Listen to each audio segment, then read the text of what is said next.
Tēnā koutou katoa, ngā mihi nui kia koutou. Greetings to everyone present. Welcome to the Community and Culture Committee, our first post-COVID lockdown. And welcome to staff, councillors and members of the public. And let's proceed with the meeting. Thank you, Rachel. Councillor Elder. All right, so our first item of business is the public forum. And first up, just breathe, is Cindy Elder. She's going to talk to us about tiny homes.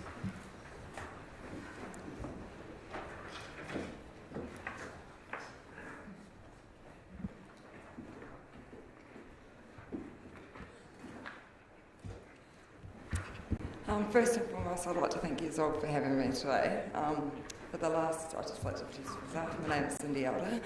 I'm just, as it is, person in the public, but for the last 3 years I've had a wee bit of a personal invested interest in the housing crisis that has come up here in Dunedin. I have spoken to a few, or addressed a few people in the circle here already, and again, great support. So I have been working on a concept of relocatable, storable residential transition portals. So it's pretty much the tiny homes, but they are of a different concept. So these are standalone, solar-powered run, and do not need to be connected to services, but can be if need be for a longer-term solution. The problem is nationwide, and it's definitely a concept that we could use on a nationwide scale. The problem is obviously the disconnection between land and finances and different services that are all working together on the same problem, but because of their own personal guidelines and structures are unable to excavate anything outside the box, which is based on speaking with Julie Jacobson, who is a lady who addressed the Tasman District Council with a submission for using land that is already resourced for future builds or unutilised land for this sort of housing ability, and allowing, for example, the Department of Justice, who is a huge benefactor, would be a huge benefactor of it as they use the social housing system themselves, which helps overload it. So if they were given a place where they could put some land into trust where they could use for these portable integration houses, it would definitely help in paving a safer way, a cleaner way into, finding a solution, an interim solution. But the main word to use is temporary. Whereas I've found with myself, I have personally been able to resource, just with having difficulty within the sectors, resource my own personal financing. I have been connected to a land source, and again, so it's just coming back to the resources and the consent processes to get this all through legitly, which I would like to continue to do. Obviously, I'm not here to cause a fuss. I'm here to help, just like everybody else is in the way of doing it. Apart from that, I don't really know what else to say. Nothing else to say? Not really. Are you happy to take questions? Yeah, definitely. Right. That would probably be Right. the easiest way Thank to you. do it. Thank you. Colleagues, please do confine your questions to clarification and not enter into debate with presenters. Thank you. Yes, so what would you like from us? Basically, I was hoping to get it sent out to everybody, but I ran into a bit of a delay. Julie's, based on Julie's, so the... Cindy, can you please use your mic? Oh, sorry.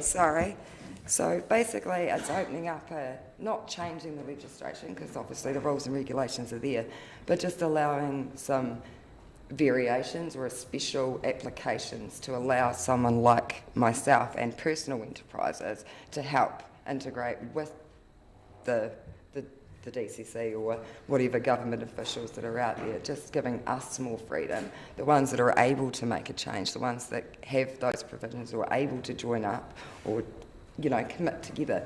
It's more about bringing it together and just opening up a temporary plan. Like, it's not for long term, we're not going to need something in 25 years. Social housing will have caught up. They would have been allowed time to get the economics back up from the COVID. I mean, all of this has obviously played a huge part too. So what is it, a plan for what? For building tiny homes? Yes, so my plan is what I was working on was a little sort of community type village where a number of them, say 8, which is what I based my original plan on, are set up in a community type village, and the people that come in get connected to a wraparound service. They are given a chance so that they only have to tell their story once, because a lot of the time having to reintegrate your story, coming from that place myself, it does have a very big mitigating factor on where you stay in your life, because having to repeat it is just, it's nasty. It doesn't make you feel good. It doesn't allow you to present yourself confidently.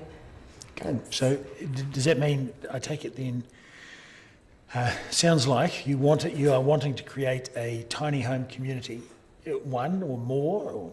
Yes, well, originally to start with one, and I would like Dunedin to be the place to make that change, the place to step out. I moved here 10 years ago, and this is where I now call home, and it's where I'd like my children to grow up and call home too. But what are the chances of them being able to do that? Because of the price of houses? If our generation now can't afford to establish the future path for them, especially in housing, and it is a key factor to a lot of things. I mean, you've got your life just living in general. If you don't have a house or an abode over your head, or the natural resources that you need to survive. I mean, anyone can live on nothing if they have those basic resources. Sure. So have you got some land? Have you identified some land or got a partnership? I have speaking with a couple of ladies from Family Works at the moment, and she informed me yesterday that she has a privateer that is willing to come on board with me. So that's very exciting news. I was very happy when I got that call. Okay, so back to the first question. So what do you need from us at this stage, do you think?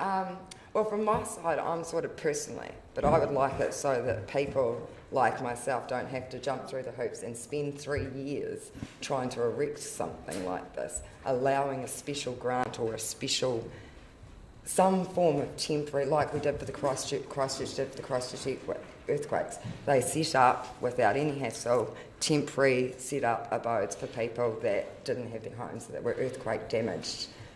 We've just put everyone in New Zealand under a roof for 6 weeks. Now where are these people? Like, where are these people now? That it's not spoken about.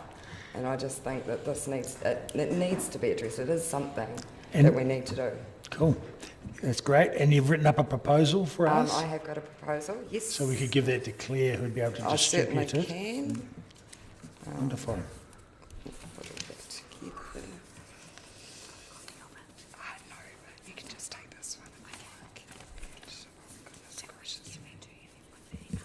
Councillor Raddick, are you finished? Yes, I'm done. Thank you. Councillor Walker? Yep, thank you. Thank you, Ms Elder. Great to have 2 elders on one table. I just need to clarify, because you've said a couple of times that it's portable integration houses, and you've used the word temporary quite a lot of times. Yes. So I'm just going to get a cognition of whether you're proposing something like the US trailer system, or is it completely temporary, so it's transitional housing? That would be a very good way to put it. It's like a caravan set up inside a tiny dwelling. So it's under 29.9 square metres. It's got all of just everything you would have in a house or an RV, or all those basic amenities. The kitchens, again, are kitchenettes, and they're fitted with like air fryers, stuff like that, to limit that use of the kitchen space, because I found that was a huge thing in the resource consent. So just to clarify, this is ultimately, it's not temporary, it's longer term, but tiny housing. It can be used for both. So it's analogous to the trailer system in the US, which works really well, obviously. Yes. Okay. Yes. Cool. Yes. Your Worship? Thank you. Councillor Houlihan? Thank you. So this one. Did you design this yourself, or it's one you bought like that? No. So I just used a basic concept of the ones that are already out there. So the ones that are already based on, they've already got their building codes and everything else, and then just customised and implemented it. And I also worked with Kaikoura Valley School In the DVC classroom, they're using the whole concept as a thing for their end-of-year exam, and some of the kids have come up with some amazing concepts that we could also utilise, especially for the disabled. That is a huge one. One of the girls actually designed the inside of it to suit a wheelchair so that they could swing right round within the square metres just by changing the walls and the layout of the internal, which was absolutely fantastic. And it completely runs on solar panels, so you don't need to be connected to the grid. You don't need to be connected, but it does have that option if you are going to be using it for a longer term scenario. Right. You can, like I also spoke to a young lady, she has been through the wars, she's had a really rough time, and at the moment she's on the couch at her grandmother's house. Now her grandmother owns a section of land. She can't have her inside the house because it's just overcrowded and just terrible. So I've spoken to her, and even she was like, well, putting something else like this in my backyard where I've got the space. But again, at the moment, the way that it sits, you've got to go through like you're building a 4-bedroom home to get the same consent for something that's only going to be used for maybe a 2-3 year period. So you had to get consent to use your tiny home? Is that what? The resource consent to go on the backyard. Right, for you had to do that? That's for this lady here, yes. But for your one, did you have to get consent? From Your one you're in? No, I'm not in one. I'm in the Housing Corp New Zealand house. That's why. Oh, so you're not in one? No, this is why I'm fighting this battle, because I spent 18 months on the waiting list. I also spent 3 weeks of that in a hotel with my 12-year-old daughter and my son in a transition home, because I was in a 2-bedroom house for 1.5 years. So I do understand this. I do understand that it is a very personal and close to me issue. And if something like this had been available for me at half the cost, rather than paying, the government forking out $1,300 a week for a hotel for me to stay there with my daughter, they could be paying someone $250 or even less for something like this. So what are you asking? I know Councillor Raddick asked that. I'm not 100% sure what you want us to do. So implementing just a special grant, something where it's separate from, so it still runs alongside all of the rules and regulations. It still has to tick the social housing, it still has to tick the emergency housing, it still has to tick all the boxes that you guys, that are under provision. But I think when it comes to the resources, I think there needs to be a little bit of variation and a little bit of leniency to allow people outside the government to help with these issues. So are you saying that you'd like consents to be easier for these tiny homes? These particular things, yes. Right, yes. So, I see what you're saying. I think it was a special variation, I think Nigel pointed out to me. It was classed as because you've got your 50 year, but if it wasn't going to be utilised for 50 years, it was only going to be utilised for 25. There was I can't even remember the name of it, special variation or something. You can apply for a special variation. Minor dwelling or no? Yes, that might be, yes. Yeah. Sorry, I've had so much information drummed into me in the last 3 years. Do you have any photos of these? Not on me, no, but I can certainly email all them through. Right. Thank you. Yep. Thank you, Councillor Vandervis. Thank you for coming along today. No, thank you. No, it's a bit daunting having to try and put all your cards on the table in 5 minutes, but thank you for that. Daunting. Regarding leniency and building consents, are you aware that building consents do in some cases allow alternative solutions? Yes. And so you've already looked at that? Yes. Okay. Do you basically want that alternative solutions to be easier or more lenient? Yes, so for example, if you have a piece of land and it states that you can only build one kitchen, I can understand for a long-term dwelling. But something like what I'm doing with those provisions where it is just short-term and it is just going to be resource land, which is always also bringing economy back into land that's not being utilised for the next 5 years. It's allowing it's allowing more of them to be put on that one property. You know, you've got 1/4 acre section, but it may only say that you can only have one kitchen, or you might only be allowed one bathroom. Well, of course, if you've got 8 auxiliary, like smaller auxiliary buildings, your resource consent then needs to cover 8 kitchenettes, or it needs to, and it's the variance in that, like what you're actually using it for. So it's not just building consents that you're looking for a bit more leniency on alternative solutions, it'd probably also be planning, DCC planning as well? Yes, I and would. land use provisions? Yes, definitely. Okay. So given that you would like leniency in these areas, but we are constrained by central government actually to do most of these rules and regulations, are you looking for a new special category, for instance? Yes. Rather than changing it, because as it sits, it works for what needs to happen and how it is right now. But we're talking about something that is purely going to be play catch up. That's pretty much what I'm aiming to do. Is in the interim, in this 5 to 10 year plan or 5 to 20 plan, like under Action 2.2, 2.3, 2.4, and 2.5. I mean, something like this falls into all of that, really. Okay, thank you. And the last question, you mentioned the use of solar power. I've had some off-grid solar systems running for almost 10 years now, and I have found that a smaller roof area, you're talking about less than 29 square metres, just doesn't cut it. I've had to go for 20 panels just to get a basic background electricity system. Are you aware that you need a lot of solar panels to produce enough power to run even a tiny home in Dunedin's winter? Well, I did speak to the people that had done it and explained to them where it'd be situated, the type of the type of weather and all that, and they did give me all the calculations and the solar panel set up, and I have got all the quotations actually. They're all in the business plan. So. Okay. Is it possible for you to forward that? Yes, I will do that. Do I just forward it? Yeah, email would be ideal. No, great, perfect. thank you. No problems at all. Cheers. Thank you. Councillor Barker? Kia ora, Cindy. How are you? Good, thank you. Hey, sorry, I shouldn't say hey. Yesterday we had a report about council housing, and one of the questions that I asked was, because there's quite a long waiting list for the council housing, is do you know what the numbers are around homelessness or wait listing for housing in Dunedin? Well, as of last year, as I said, I was on the waiting list for 18 months, and I'm not sure of what the updated is, but I have read certain pieces that it has definitely gone up, and the prison service itself is nearly a 40% rise.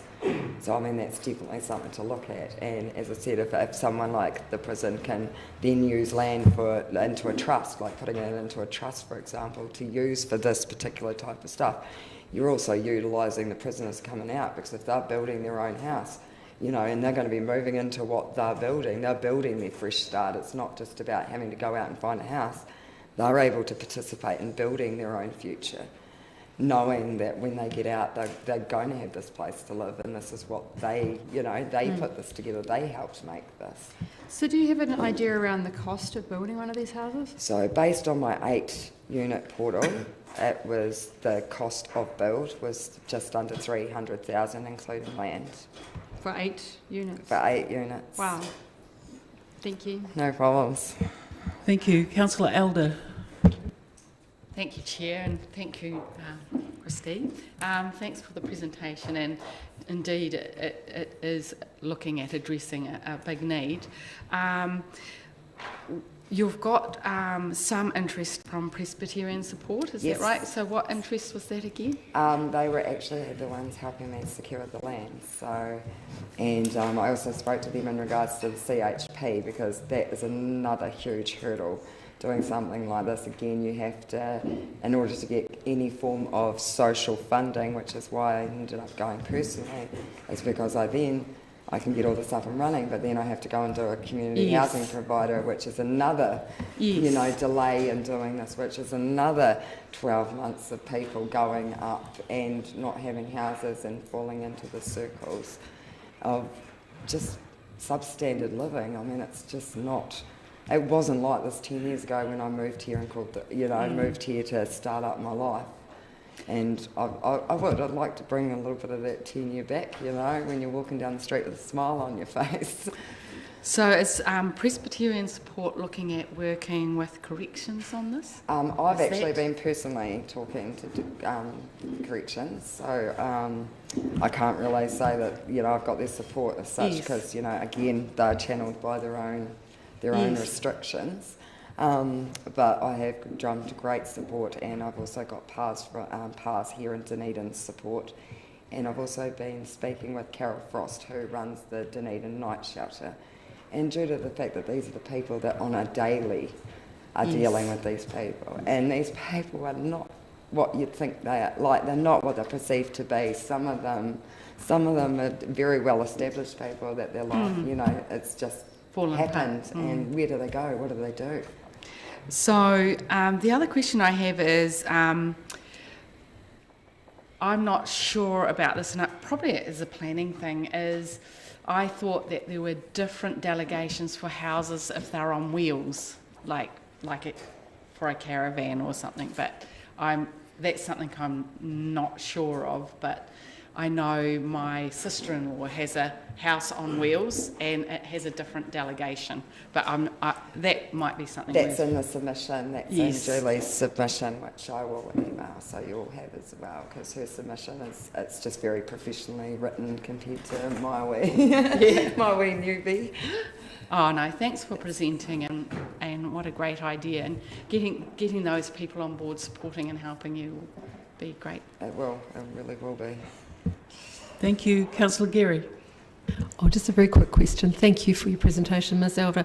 You mentioned when you were asked what can we do for you, you said grant, and grant normally means funding, but I just want to check that I've understood. I think you meant process, did you not? Yes, sorry. Process. No, don't apologise. It's just important that we understand what it was you were asking. So it's around change in the process, which is determined by the RMA. You've got sectors over here that have the funding, and then you've got the sectors over here that have the land. Sure. But these two sectors that could, help each other are unable to help each other because of their own products. We need something that just is able to blend them so that we can start doing things. We can start doing what, at the moment, we would love to do but can't.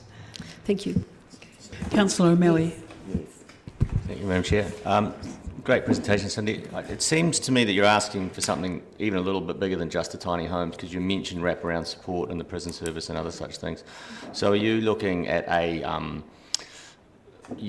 think you even said the word communities. So is it something, you've got the tiny home component here, but it looks like you're also describing something a bit bigger for us that you want us to consider, a bit more ambitious, which Yes, it is a little bit more which is a ambitious, social but we've- services kind of activity to go along with it. Yes, but we've got to get the tiny home thing over the line before we can sort Might of be the move lens to into- look at it through though. Yeah. So thank you. Yeah. Thank you. Your Worship. Yes.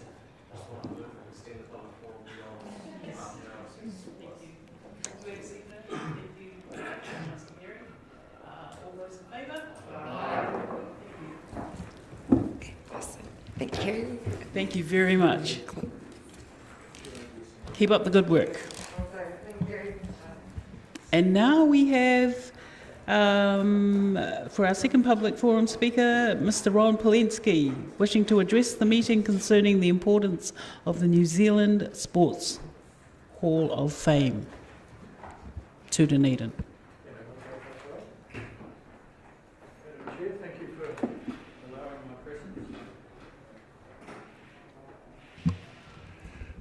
I'd just like to talk to you today about the importance of the New Zealand Sports Hall of Fame to Dunedin and to New Zealand. But before I do, I'd like to extend an invitation to all of the council, as difficult as it may be, to come as a group to the Hall of Fame so you can see what I'm talking about. I know some of you have been. Councillor Benson Pope, you were one of the very early people to come and visit us. And I know 2 or 3 others have been, but I'd like to see you as a group down there so you can see it in action, so it's not just me talking about it, but you can see for yourselves the value of it. I'd also like to talk about how it came about, why it's in Dunedin and how it came about. The Sports Hall of Fame was set up in 1990 as part of New Zealand's sesquicentennial celebrations, and for a long time, for 7 years it existed, merely in an office in Wellington. There was no public presence at all. And the board decided in 1997 that it needed a physical presence so that New Zealanders could see what the Hall of Fame was all about, could relive what some of the great New Zealand sports people have done. So they wrote to various local authorities, and the only one that responded positively was the Dunedin City Council, offering the hall the use of the first floor of the railway station, which at that stage had not been refurbished. It was as New Zealand Railways had left it, which was a bit of a mess. So the City Council decided to refurbish it at its own cost, and the hall accepted the offer very gratefully. The person who was running the Hall of Fame in Wellington at the time decided he didn't want to move to Dunedin, and I, at that stage, was living in my former life as a journalist, and I was asked if I would take it over, knowing nothing whatsoever about museums, but a little bit about sport. And so I said, yeah, okay, I'll give it a go. So I came down here and was confronted with this big empty space in the railway station and required to fill it. And I filled it by phone calls and driving around New Zealand and talking to people, sporting champions, who fortunately a lot of them knew me, knew who I was, knew my background, so I was able to ask them if they could lend or give some of their memorabilia. And one example, for example, was Sir Bob Charles. He phoned me from his farm at Oxford in North Canterbury and said that he understood that I was setting up the Hall of Fame in Dunedin, and did I want something? And I said, I'd love something. And so we arranged for me to go up to Oxford, and I drove up there and had lunch with him, and then he took me out to his triple garage and opened the doors, and there were no cars in the garage, and the floor was covered with golf clubs and bags and clothing and God knows how many pairs of golf shoes. But he said, just help yourself. Fortunately, I had a van, and so I did help myself. Some years later, he came into the hall. He was in Dunedin on business, and he came into the hall, and he was showing someone around, and he got to his own display, and he looked at it, and he pointed at a putter, and he said, oh, that's where my putter went to. And it was the first putter that he had ever owned, and it's now in the Hall of Fame. And I could tell you these sorts of stories all day, and you don't want to hear them all day. But just one other story is that Yvette Williams, as you know, is from Dunedin and New Zealand's first Olympic medalist, never mind gold medalist. And she had said to me that she wanted to keep her medals as long as she was alive. And she had 5 gold medals, one Olympic gold medal from Helsinki in 1952, and 4 gold medals from Empire Games in Auckland in 1950 and Vancouver in 1954. And they were in a shoebox under her bed. And she showed me one day the shoebox, she pulled the shoebox out from under her bed. And she said, when I'm not here anymore, Ron, you can have them in Dunedin. And so she died last year, aged 90. And earlier this year, I was in Auckland, and her daughter formally handed to me all of Yvette's gold medals, little marker pegs that had been made by her, wooden marker pegs that had been made by her father and that she had used in Helsinki to mark out her run-up, plus all her uniform and everything else. So in a sense, those things were coming home, because she went to Otago Girls High. She was born in Dunedin, went to Otago Girls High. She trained she perfected her hitch kick in long jumping by jumping off the sandhills at St Kilda. So, as I said, it's a sense of coming home. Because Dunedin City Council wanted us to come here, we've been very jealous of our presence here since. Other people have wanted us. At one point, the Wellington City Council wanted us to move to Wellington. We've been asked to go to Auckland, and we've always resisted, partly because there are a majority on our board of Dunedin people or Otago people. But also we've become identified with the city as when I'm travelling around, people say to me, "Oh, yeah, the Hall of Fame's in Dunedin," and they know that I'm in Dunedin, they know the Hall of Fame's in Dunedin, and it would be a shame if it wasn't any longer in Dunedin.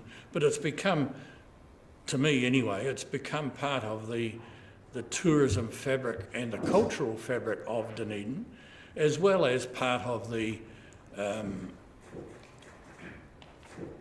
what John Bizet once called I can't think of the word, it was a heritage area anyway, where we are with the railway station and the court across the road, the old prison across the road, Toitu just along the road, Queen's Gardens further along the road, and we fit nicely into that area.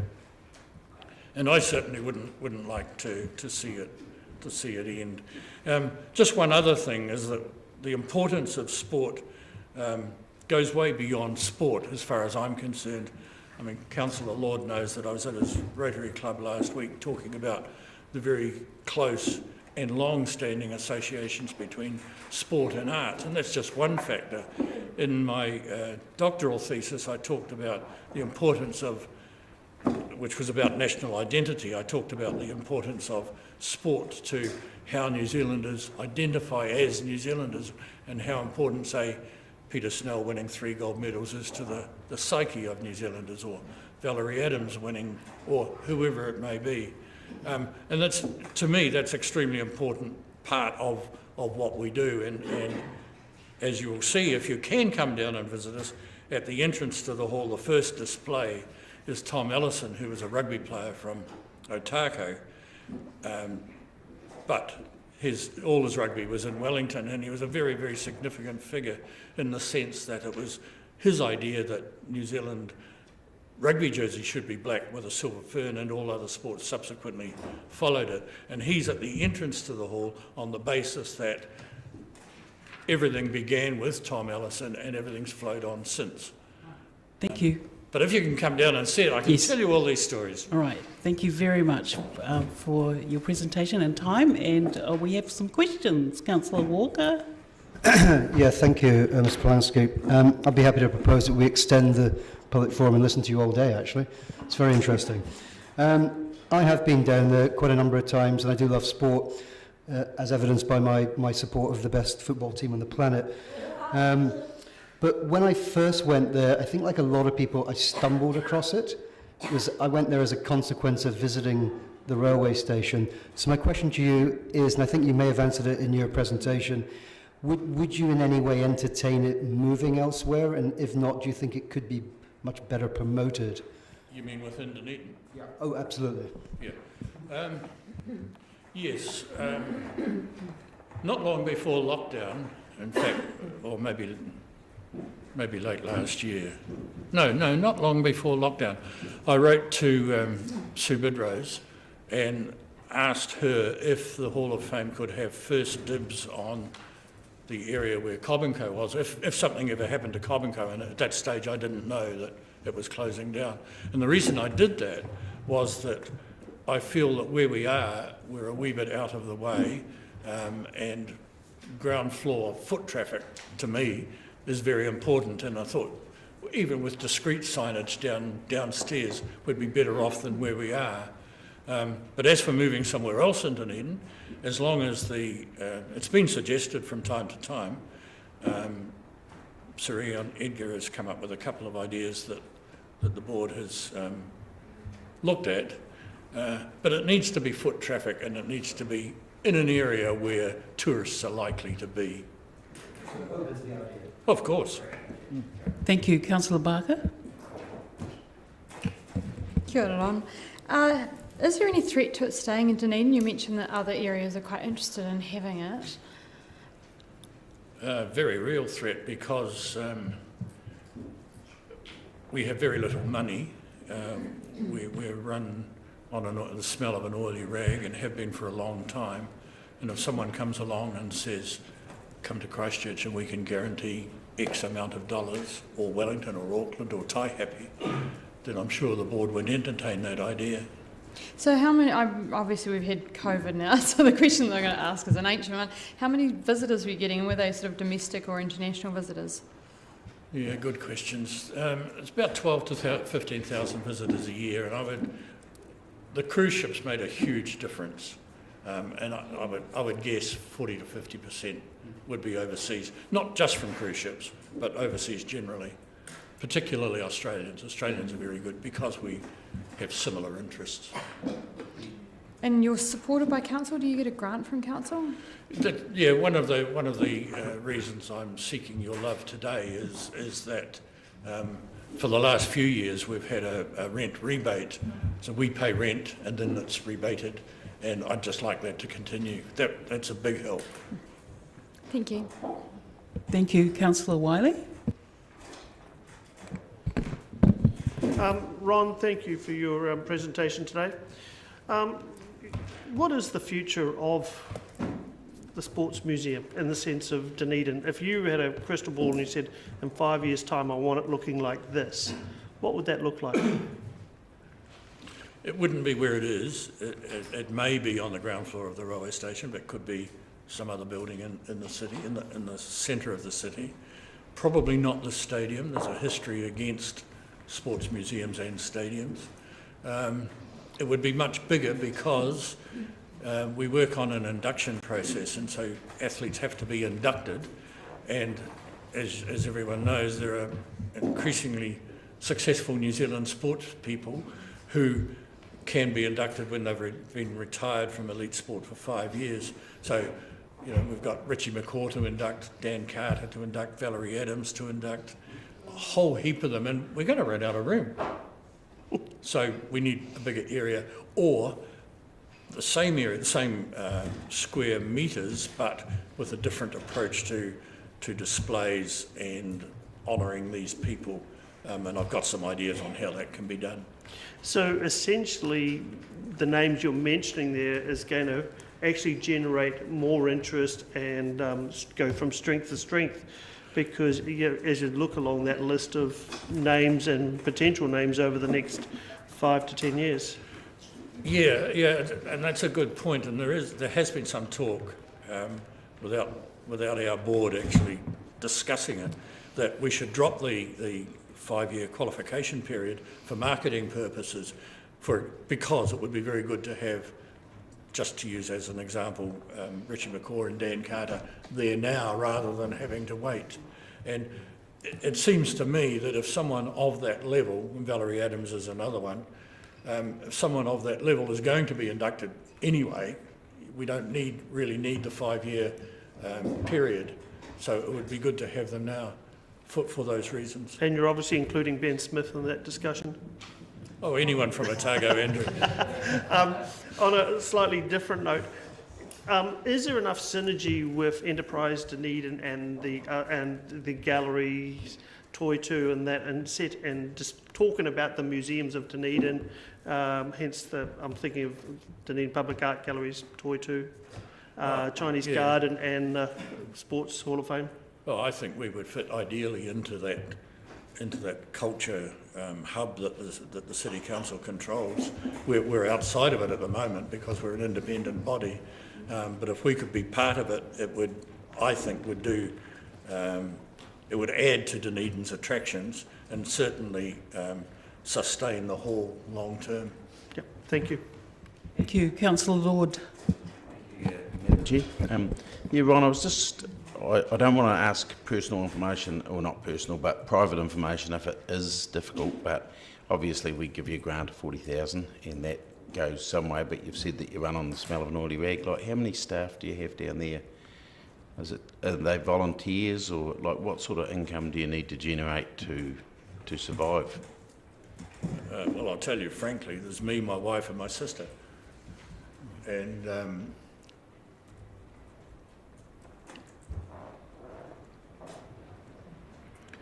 sorry, it's just a bit difficult at times, Mike. Yeah. So, yeah. So really it's at the stage now where it needs to have a cash injection or be taken over by the city, or... Sorry, what I was trying to say is just, for example, I didn't pay myself for 3 or 4 months this year. and now I'm paying myself about 75–80% of what I would normally pay myself. Yeah. But then, even if I was paying myself the whole amount, it's just a fraction of what I would earn in my former life.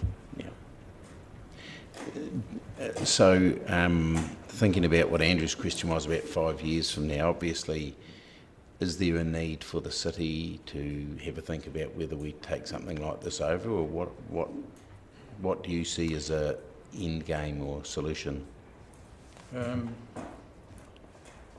Yeah, well, I think that the hall would benefit greatly, and the city would benefit greatly by the city taking it over in the right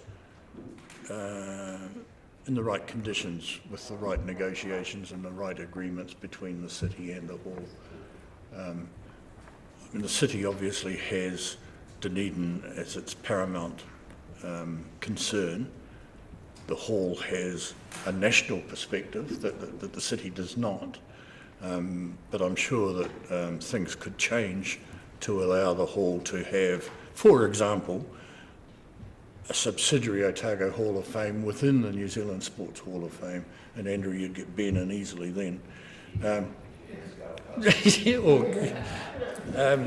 Or even, something like an Otago Gallery or something like that. Thank you. Councillor Elder. Thanks for your presentation and story, and I've always enjoyed your reporting on sports. A couple of questions. Just around marketing and place, when Russell and I went to Melbourne, he loves cricket, so we had to go to the MCG. We had to, it's just part of history.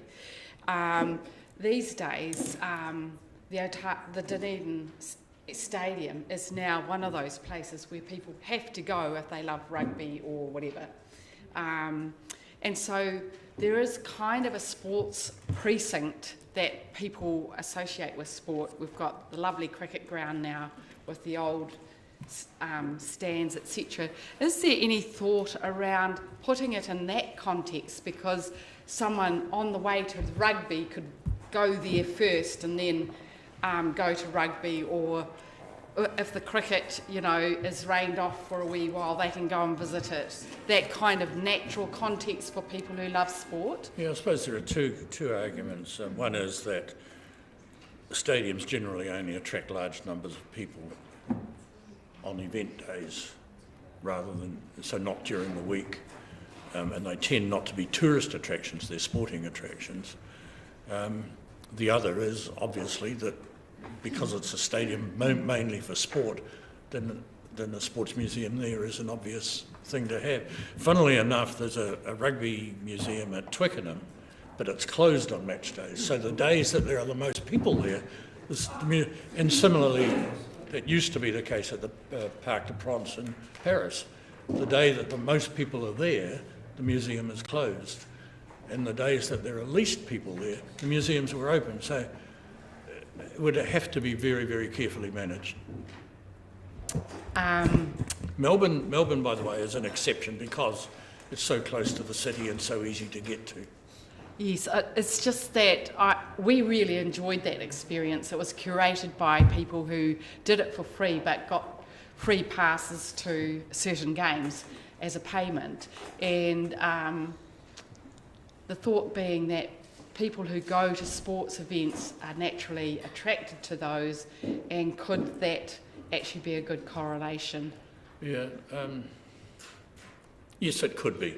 It could be. Yeah. And a lot of people visit Dunedin for those. Thank you.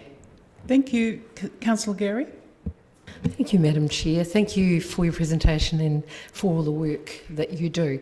Really quick question. I'm not being a rugby person. It's not just rugby, Christine. Beg your pardon? It's not just rugby. No, and that was my clarification. I wanted to give you the opportunity to tell us that there's a wide variety of sports represented. We tend to hone in on the rugby, but... Yeah, there's more than 35 sports are represented in the hall. Excellent. Rugby is the majority, but athletics is a very close second. Swimming, cricket, So there's a great variety, including Paralympic sport. Thank you. Councillor Vandervis. Thank you. Thank you very much for coming here today, Ron. It's a very long time since I was there, and I suppose that things have changed in the last 4 or 5 years at least. What I was wondering, you run it as an independent body, and I'm wondering whether... Independent in the sense that we're run by a board and yes, constrained by a constitution. Yep.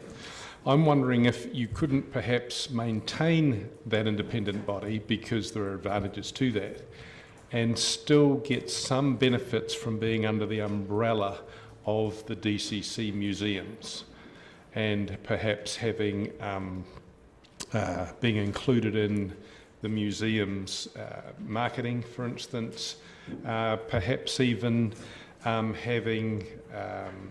Councillor Elder mentioned the tickets that are sometimes all that are needed to get some volunteers to come along and run the show. Have that kind of scheme going. Do you see a role with a closer association with the DCC in terms of making the Sports Hall of Fame more viable and to be able to grow it post-COVID when you've lost half your customers? Yeah, I definitely do. And that was sort of hinted at rather than explicitly stated when we first came to Dunedin. There was an implicit understanding that we could benefit from various of the City Council offices. For example, I know that I came up here one day very early on in the piece and got a lot of furniture that wasn't being used by the council to save us having to buy stuff. Similarly, the technical people helped set up our first internet connections and that sort of thing. But that all sort of went, there was no formal arrangement, and so it all sort of went by the board. But I would welcome a formal arrangement of that type, some sort of memorandum of understanding between the hall and the council, and the council would do certain things and the hall would do certain things, and the council could have a representative on the hall board to ensure that things were undertaken. I think that would work ideally. Great, thank you very much for that answer and for the suggestion. Regarding, you mentioned internet connection, does the Sports Hall of Fame have any kind of online presence? We have a website. And is that referenced on the DCC website? Is it part of it? Don't think so, no. Okay, so there might be another opportunity. Yeah. What about insurance? Do you guys have to pay insurance for all your... Heavily. And the DCC obviously has a big cover for insurance for a whole range of things. Would it be of significant help then if the DCC Hall of Fame insurance requirements were actually met by the overall DCC cover? Insurance is one of our big annual outgoings, and it would be a huge help. Can I just refer to the Chief Executive acting, and just for a comment on that as well, please? I just want to temper any enthusiasm for insurance with needing to check very carefully the terms and cover of what we have in place, because I suspect an extension like that wouldn't be easy, just because the terms and conditions of our cover are quite specific to the assets we own and control. Thank you for that. So in your view, generally, insurance difficulties aside, you can see that there would be some win-wins available with a more integrated MOU between the Sports Hall of Fame and the DCC. Speaking generally, I would welcome any closer working relationship with the City Council. Great. Thank you. That's the end of questions, so thank you very much, Mr. Polinski. Thank you very much. For sending your submission in advance and for your time today. Thank you very much. Thank you, colleagues. Now we're moving to item number 2, apologies.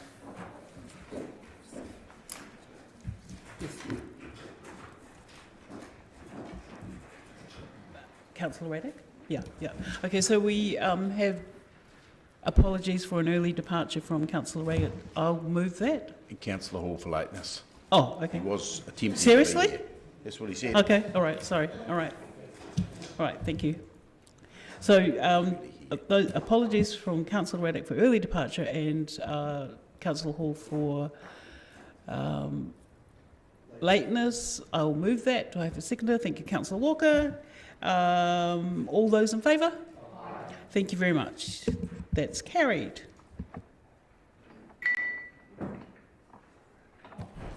Right. Just checking and being very clear with our procedures. There's no one against. Yes? All right. Thank you. I will do that in future. Declarations of interest. Is that page 5 on your paper? Oh, sorry. Okay. All right. Confirmation of agenda, item 3. Sorry, that was item 4. All right. So I will move that the committee confirms the agenda with the following alteration in regards to Standing Order 21.1, that Standing Order 21.4, option C, be adopted in relation to moving and seconding and speaking to amendments. Thank you, Councillor Staines. You're moving, and I've seconded from Councillor Gary. All those in favour? Those against? Any abstentions? Motion carried. Thank you. Item number 4, declarations of interest, page 5 of your order papers. Members are reminded of the need to stand aside from decision making when a conflict arises between their role as an elected representative and any private or other external interest they might have. Are there any updates to elected members' registers of interest? Can I have a mover that the committee notes and amends the elected members' interest register and confirms and amends the proposed management plan for elected members' interests? Councillor Houlihan, thank you. Councillor Sain, seconder. All in favour? Those against? Any abstentions? Motion carried. Thank you. Item number 5, minutes of subcommittee, the grant subcommittee meeting of 3rd of June 2020. You have a mover? Madam Chair, I'd like to move that the committee confirms the grant subcommittee held on the 3rd of June.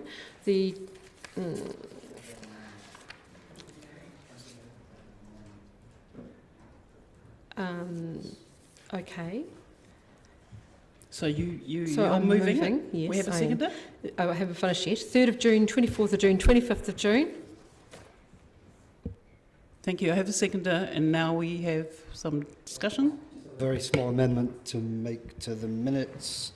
It's not just on page 31, it's just a tiny exclusion. Just on the page 31, number 7, just after motion carried, it should say in words there, with Councillor Steve Walker withdrawing.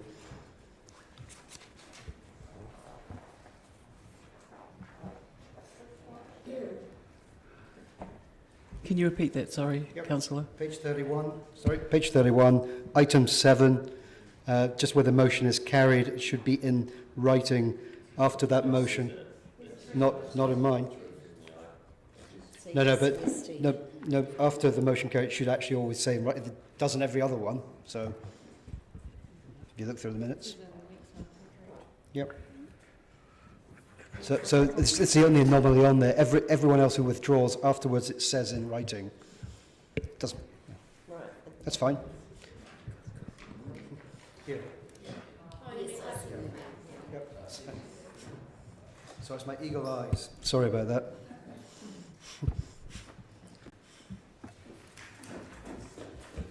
That's all. Thank you. Sorry to be a pain. That's all right. So everyone's sort of on the same page now? All right, so we'll thing that with the amendment. Absolutely, really important to have that correct. Thank you, Councillor Walker. Thank you, Councillor Elder, for seconding. And I will put that motion. All in favour? Aye. Those against? Any abstentions? Motion carried. Thank you very much. And now we come to part A of the agenda, reports. item number 8, Otago Museum report to contributing local authorities, June 2020. Dr. Griffin is not able to be here, so Mr. Dixon is in his place. Thank you, Chair. The floor is yours, sir. I'm happy to take the report as read and also happy to take questions, but I should note that I will probably have to note those and refer them to Dr. Griffin.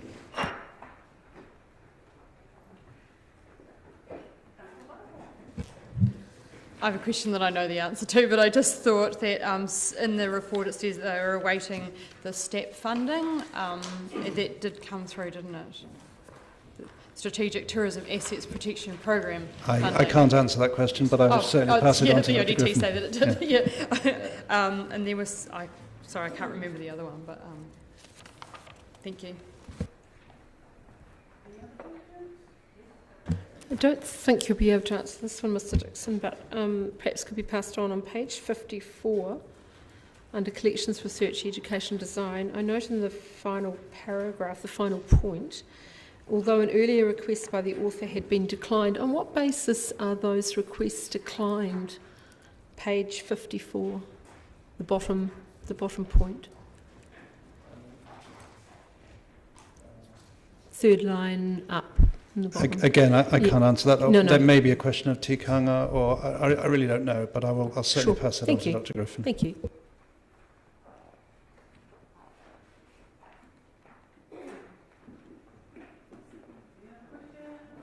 Questions? Can I have a mover, please, that we note the Otago Museum report to contributing local authorities to June 2020? Thank you, Councillor Gary. Seconder? Thank you, Councillor Lord. All right, I'll put the motion. All in favour? Aye. Thank you. Those against? Abstentions? Motion carried. Thank you. Now we are on to item 9, the Community and Culture Activity Report for the 2 quarters ending 30th of June 2020. And at some part of this report, Narayan Shastri and Nora Paiku will be speaking to their report as members of the Dunedin Youth Council. Welcome. But first of all, welcome to staff. So, can we take the report as read, please, and just answer questions? any questions, councillors? Councillor Elder. On page 73, it says the Ōtepoti Community Support Initiative was established in March, just prior to the announcement of Level 4. Can you just... Sorry, councillor, can you move your mic closer? Oh, sorry. Reading and speaking into the mic. I was just wanting to say, can you unpack that a little bit about sort of what happened and what have you? So just, I think it was about a week prior to lockdown, I contacted a number of the community groups that we work with in the community development team, a number of the place-based groups, Otago Neighbourhood Support and some government organisations, and suggested that it would be helpful for us to convene a meeting to look at how this community could respond if there was a lockdown.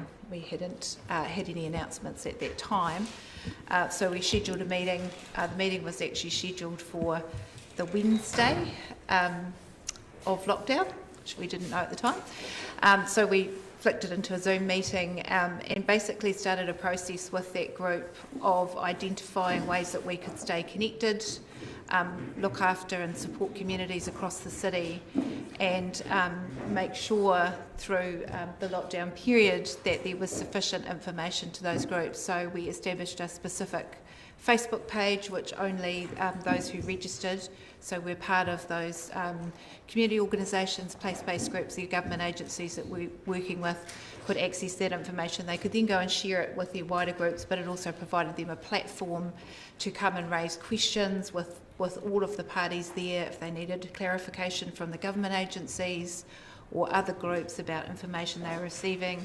We could actually filter the information so that they were actually getting the correct information. At the beginning of lockdown, as councillors may be aware, there was considerable information coming out, but not all of it accurate.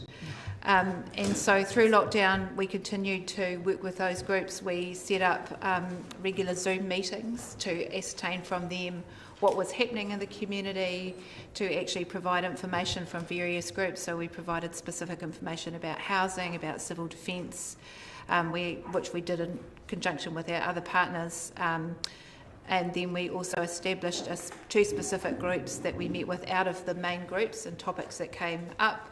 Ōtepoti Pacifica Community Support Group, which met and is still meeting now face-to-face, and one group that was specifically designated to think about issues in our community for Māori community. So that is going to be, there'll be another meeting of that coming up. And then we have now moved to face-to-face meetings, and our next meeting with that group is to actually look at preparedness for any further, if there was another lockdown, what that means, what we've all learned, and how we could all do things slightly differently. So over the last few months, that's what we have been doing. I just wanted you to unpack that, because the feedback I got related to that was that it was really well done, and the community really appreciate that. Thank you. Councillor Walker? Yeah, thank you for a really robust and interesting report, and thanks also to all your team for their work in a civil defence capacity during the COVID-19 lockdown. I have three specific questions. First one relates to item 37, when it talks about Chinese New Year celebrations, and towards the end, and I think a big applause for this, the events team is planning further sustainability measures. Can we maybe speak to what they may be, and does that include the pyrotechnics, and move away from pyrotechnics? Because as we know, they have massive effects on our native taonga species, not only through trauma, but obviously ingesting plastics. So interested to hear about those measures. It is our intention that we would like to move away. Sorry, Ms. Gunn, can you move the mic closer to you? It is our intention to move away from pyrotechnics, but of course, particularly with the Chinese New Year celebrations, there is a cultural affiliation to fireworks and a meaning that sits beside that. So we will continue to conversations with the Chinese community around that, but for our other events in the midterm, we would be looking not to have fireworks as part of our sustainability approach. We are also looking at the way in which, at the way food vendors provide their food for events. So you will note that we had a plastic, we want to go plastic free in the future from any food vendors. Ideally, if you can hold it in a napkin, that's great. And as time goes on and as we have more opportunity to compost, then it might be that we move to only compostable items that we can use for those events. So it's our initial start to what will be a wider, longer-term plan about events and sustainability in the city, and we feel that the council should lead with our own events first before we start asking our other event organisers in the city to follow. Great, thank you. I'm sure our two exceptional young people over there will applaud those new measures and thinking. My second question relates to, and you might not have an answer for this, obviously we're delighted to have the Women's ICC World Cup coming here, maybe some doubt around that happening. Is there any update on that? And if not, do you know when you'll hear? No, we're avidly watching the news. We were hoping to hear today or tomorrow. It might be more like tomorrow. What we're anticipating is that there'll be a decision either that it will be held as planned or that it may be postponed rather than cancelled at this point. But we will update. Fingers and bats crossed. Final question relates to Aisha Green's amazing winning entry for installation in the Octagon. Are you in a position to update on the actual site of that? There's still, the precise site is still being discussed around the consenting issues and other uses and functionality of the space. So no, that isn't precisely done, but we're in the last stages of those discussions. Okay, I'm looking forward to the juxtaposition of Robbie Burns staring down on it. Thank you. Thank you, Your Worship. Thank you, Madam Chair. Thank you, Ms Gunn. It's concerning, particularly given the significant disruption that we are currently experiencing, to lose our arrangement around community translation services with the District Health Board. I was wondering if you could expand upon any justifications that you were given, if indeed you were, by the DHB for why they no longer wish to cooperate on this work? No, I haven't been given a clear reason. I believe it's just a matter of their own priorities. It is quite disappointing.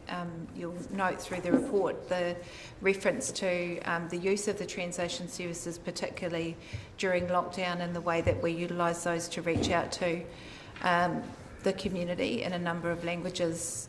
Some of the national information we received from Civil Defence was not easy for people to follow, so it was useful to have that service. So I am trying very quickly to see if we can put in place a replacement service. For those unaware, we've been in a contract relationship with the Southern District Health Board, who've been providing a interpreting service for community organisations, so that former refugees and other migrants who are unable to access to have the ability to access those services, because we have funded the interpreters to be there with them. That means they can access services such as budgeting advice and family support, family violence intervention services, etc. So we definitely want to quickly put in place something else. But that was funded by, that arrangement was funded by council using latent capacity, if you like, from the translators that were contracted by the DHB. Is that right? Yes, that's correct. So the DHB currently contract to employ their own translators for health situations, and the work that the agreement that we had was that they would then also be funded by us to go and interpret within the community. My thanks to both Councillor Vandervis and Councillor Fiso for the setup of that work historically. We'll try and keep it going. Thank you. Thank you. Councillor Lord. Thank you, Madam Chair. Look, my question, I'm not sure if it's to Simon Pickford or Nick or Nicola, I'm not sure, but I'm just looking, like, the particular page I've taken at random is 77, and I'm looking at the new, we used to have an 87%, say, on the right-hand side, of people that were happy overall with the library experience or the art gallery. Now we've got 11% were moderate, neutral, and 2% against. Now, I just really wanted to ask the question, how is that information tabulated? Because I would have thought it would be a particular kind of idiot that would walk through the art gallery and come out and say, oh, it's disgusting, I'm totally dissatisfied. And I'm just wondering, is this something that's done via the residents' opinion survey, and so there's no guarantee that this could be an old comment that someone went 10 years ago, or no proof they've been even? Sorry. It is the data is collected through the residents' opinion survey. We collect it now on a monthly basis rather than annually. So I guess it is possible that the person hasn't been in current hasn't been recently, but it's recent data at least. Yeah. Thank you. Councillor Houlihan. Thank you, Chair. You mentioned earlier that you spoke with Māori groups. Was that through the Māori Participation Party? Is that the communication channels? No, we reached out through our Māori provider network, and also to the Renaka directly, and held some Zoom meetings with them, which I've been advised we should continue. That's great, because I was going to say that would be something that would be beneficial. So the aim is that will now continue as something, keeping that contact. Is that something you hope? Yes, that's our plan. Oh, that's great. Thank you for that. That's awesome. Do we have a translator here at the council who translates for us if we wanted to put stuff into Māori, from English to Māori? No. We do have, our team utilises translators within the community that we have long-term relationships with and are well qualified to do that, but not within council. Oh, that's awesome. How often would we, do that? How often would we translate, and when would we necessarily do that? Just an example of when we might do that.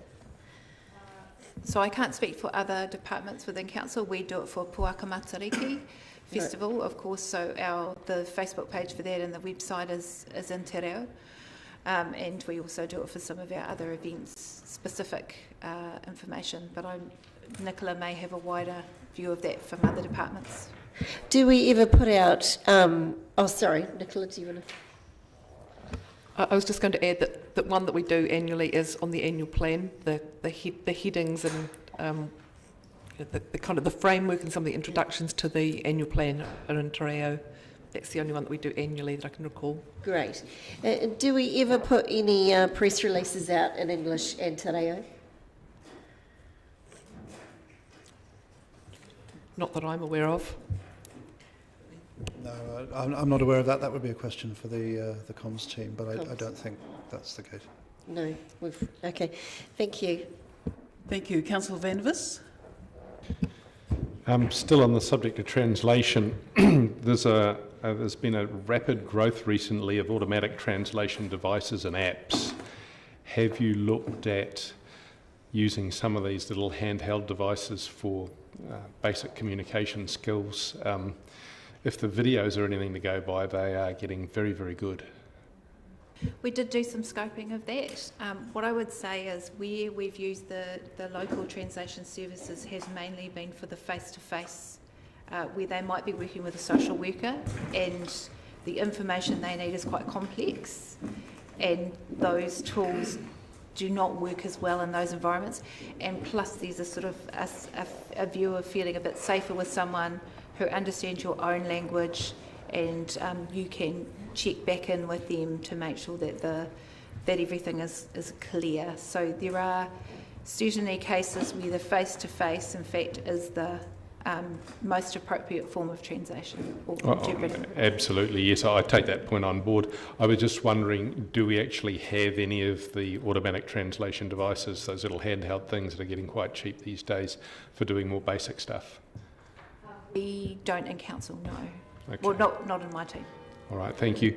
And my other question's regarding Ulverston, and I'm wondering now that most of the significant tourist custom is no longer there.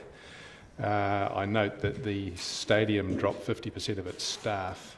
I'm wondering how many permanent staff we have maintained at Ulverston. And I note there's some new tours that they're organising, but wonder how many permanent staff are still being used at Ulverston. All of the permanent staff at Ulverston are still part of the team. It's worth bearing in mind that a considerable amount of the tour guides are not permanent staff and are sort of casuals, and are able to flex with the rise and fall in demand. We did quite a lot of work preparing for the considerable fall off in demand, and the manager there is doing a lot of work in developing new kinds of product offers which are actually going very well at the moment. Edwardian high teas sold out the first two that have been run, and they're going forward. Higher value added tours involving behind the scenes and different kinds of experiences. There's a lot of work happening there at the moment. I would also note that although we're operating at a very low baseline in comparison year on year, we're obviously in the winter time, but the figures are holding up quite well at the moment, and there's certainly we've noticed a much stronger propensity of Dunedin people to rally round and protect their institutions by visiting. So that's not a representative insight. Obviously, the summer to summer will be much more challenging, but at this stage, the income levels and the flow through the property are looking reasonably healthy. Okay. Ulverston does have a bit of a backstop in terms of investment fund anyway. Are any of the permanent staff changing what they do to perhaps guide tours themselves, or has there been a rearrangement of roles amongst permanent staff? There certainly has, and the whole team is pulling together to cover the range of... There's a permanent team of about half a dozen people. It's not large, and so they are taking on pretty much the full range of activities. We are in active conversation with the various funds that are available to support, the external funds that are available to support Overson. Thank you very much. Cheers. Thank you. Councillor Elder. Thank you, Chair. And just questions really regarding the South Dunedin Library Community Project. And just a couple of questions. We did put in for the Crown Infrastructure Partners Shovel Ready Project Fund. Have we heard anything? Are we knowing when that would be? We haven't heard anything to date, Councillor. And I was just wondering, there's new funds coming out all the time, and I was wondering whether in fact we were continuing to look at other options for funding for this amazing project. Yeah, we're always scanning the horizon for opportunities, but at the moment we are the outcome of the shovel-ready applications we are keenly awaiting. Yes, yes. Now I just note that at the moment the process has been to employ a local architect to do the concept phase and design work, which is fantastic, and the co-design work has been, and co-creation work with the community has been really, really, really thorough. And I was just wondering what the results were for the ground conditions and seismic strength for the next stage. I'd need to get back to you on the detail on that, Councillor, but at this point there is no cause for alarm in any of that research. Oh, that's good to hear. And also, I suppose what the community probably will be wanting to know, if anything else, is the timeline for when the first shovel goes in the ground to build the project. That will be subject to a procurement process, and I wouldn't want to prejudge that.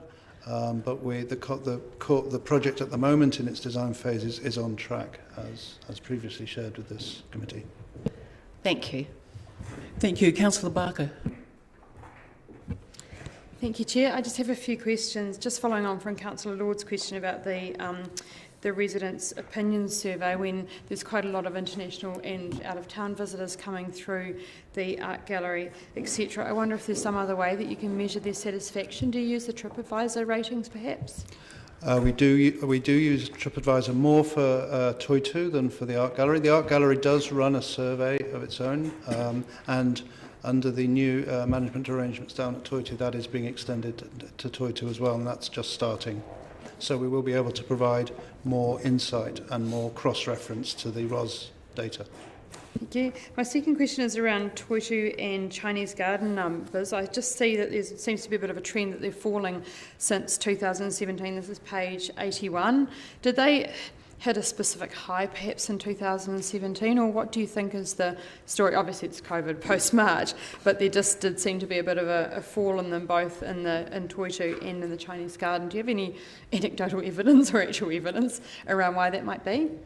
As I said, Councillor, we are actually going to do some quite specific research in Toitu, not least because of the preparation for a refurbishment of the permanent displays. I think that it's a fairly widely recognised phenomenon where you get a significant investment in a new museum project or a dramatically revised museum project. The visitor numbers were actually quite spectacularly successful as a result of those interventions, both at the Chinese Garden and at the museum. And there will always be a plateauing and a slight tailing off as the permanent displays don't change, of course. And so we've got plans in both of those facilities for refurbishment of the visitor experience in a way that is intended to arrest that slight decline. Thank you. And my third question is on page 86, the cultural initiatives under the Performing Arts Feasibility Study, paragraph 65, when it talks about the government putting out the call for shovel-ready capital projects and the elements of the the brief, I presume that's the Performing Arts Feasibility Study, have been included in the bids. Which two would those be? So the South Dunedin Library complex has embedded within it a space for Maori Pacifica performances, which is a reasonably significant part of the feasibility study brief. And the Parry Street sound set has within it a set design, rehearsal, and even a temporary informal performance venue built into it as well. If both of those were achieved, that would deliver quite a significant bite out of the charcoal blue brief. Fingers crossed. Thank you. Thank you, Councillor Wiley. Thank you, Madam Chair. I note we've got two representatives from the Dunedin Youth Council, and just want to ask them a couple of questions, if possible. No other questions for these staff here. We could bring the young people along. Thank you very much. Welcome to Narayan Shastri, the Chair, and Nora Paiku, the Deputy Chair of the Dunedin Youth Council. So, colleagues, the Young People's Report, the Dunedin Youth Council Report for January to June 2020 is on page 99 of our order papers. I assume they're read, so Councillor Gary's first with a question. First, a warm welcome to you both, and a great report. I have a question around Student Council, because there was some thought that the Youth Council would have their representative on high school Student Council, so there was a conduit through into the school that way, and I just wondered how that was going across the schools in Dunedin. Yes, it has been going very well. All of our Dunedin Youth Council members and youth are in their student council, where we gain ideas from the youth in our schools and bring it to the table and communicate about it and think what we can do to support the youth in Dunedin. Brilliant, that's great to hear. And I wondered if you had any thoughts about further interactions with this council through your term, and I'm not sure how long your term, perhaps you could remind me how long your term of office is. So our term of office is 2 years, and in terms of interaction with this council, I'd personally love to see more of you. It's really exciting to come in here and talking to you guys. It's definitely an experience I will cherish for a while. Yeah, we'd definitely love to see a bit more, especially you, Councillor Murphy, so it's your role as Community and Culture Committee. And so I guess it's asking that you know you're always welcome. Thank you. Thank you. Apologies, Councillor Wiley, but yes. Oh, that's good. Thank you, Madam Chair. My question, and you've highlighted a couple of things about what happened through COVID-19 lockdown and how the students interacted. I love the idea of the isolation art competition, the support for essential workers. What is the morale of the students? How have the students functioned through this time? Where are they at now? And getting on with the studies, and what is the general mood? So thank you for the question. We did lots of activities over lockdown about the isolation and how students were going, and I was actually co-chair of the art competition during isolation, and we also had an isolation and essential workers for students subcom as well. It went very well, and students took part in the art competition and enjoyed it a lot because it had something to do during the lockdown when it could be quite bleak. They overall felt pretty good about the lockdown, but we talked about them and interviewed some about essential workers and what they've been doing and how they've been dealing with it. And it's all on our Dunedin Youth Council page. And yeah. Specific to your question, as a senior student, I can say the morale of the students is sort of 50-50, to be honest. There were definitely some questions coming out of lockdown how our external examinations at the end of the year would be run. But I'm not sure if you know, but the NCA has introduced these sort of things called learning credits, And I believe, I can't remember now whether it's for every 3 or for every 5 credits you get an extra credit, which will count towards your overall endorsement, and that really helps in terms of bringing people's hopes up that we can still keep on track for end-of-year course endorsements and passing and things like that. Okay, thank you for that. A question that's not associated with the paper, but it's still, I think, quite relevant for us. We're looking at job losses and that around the city. And I noticed when my kids were both in high school, they had student jobs.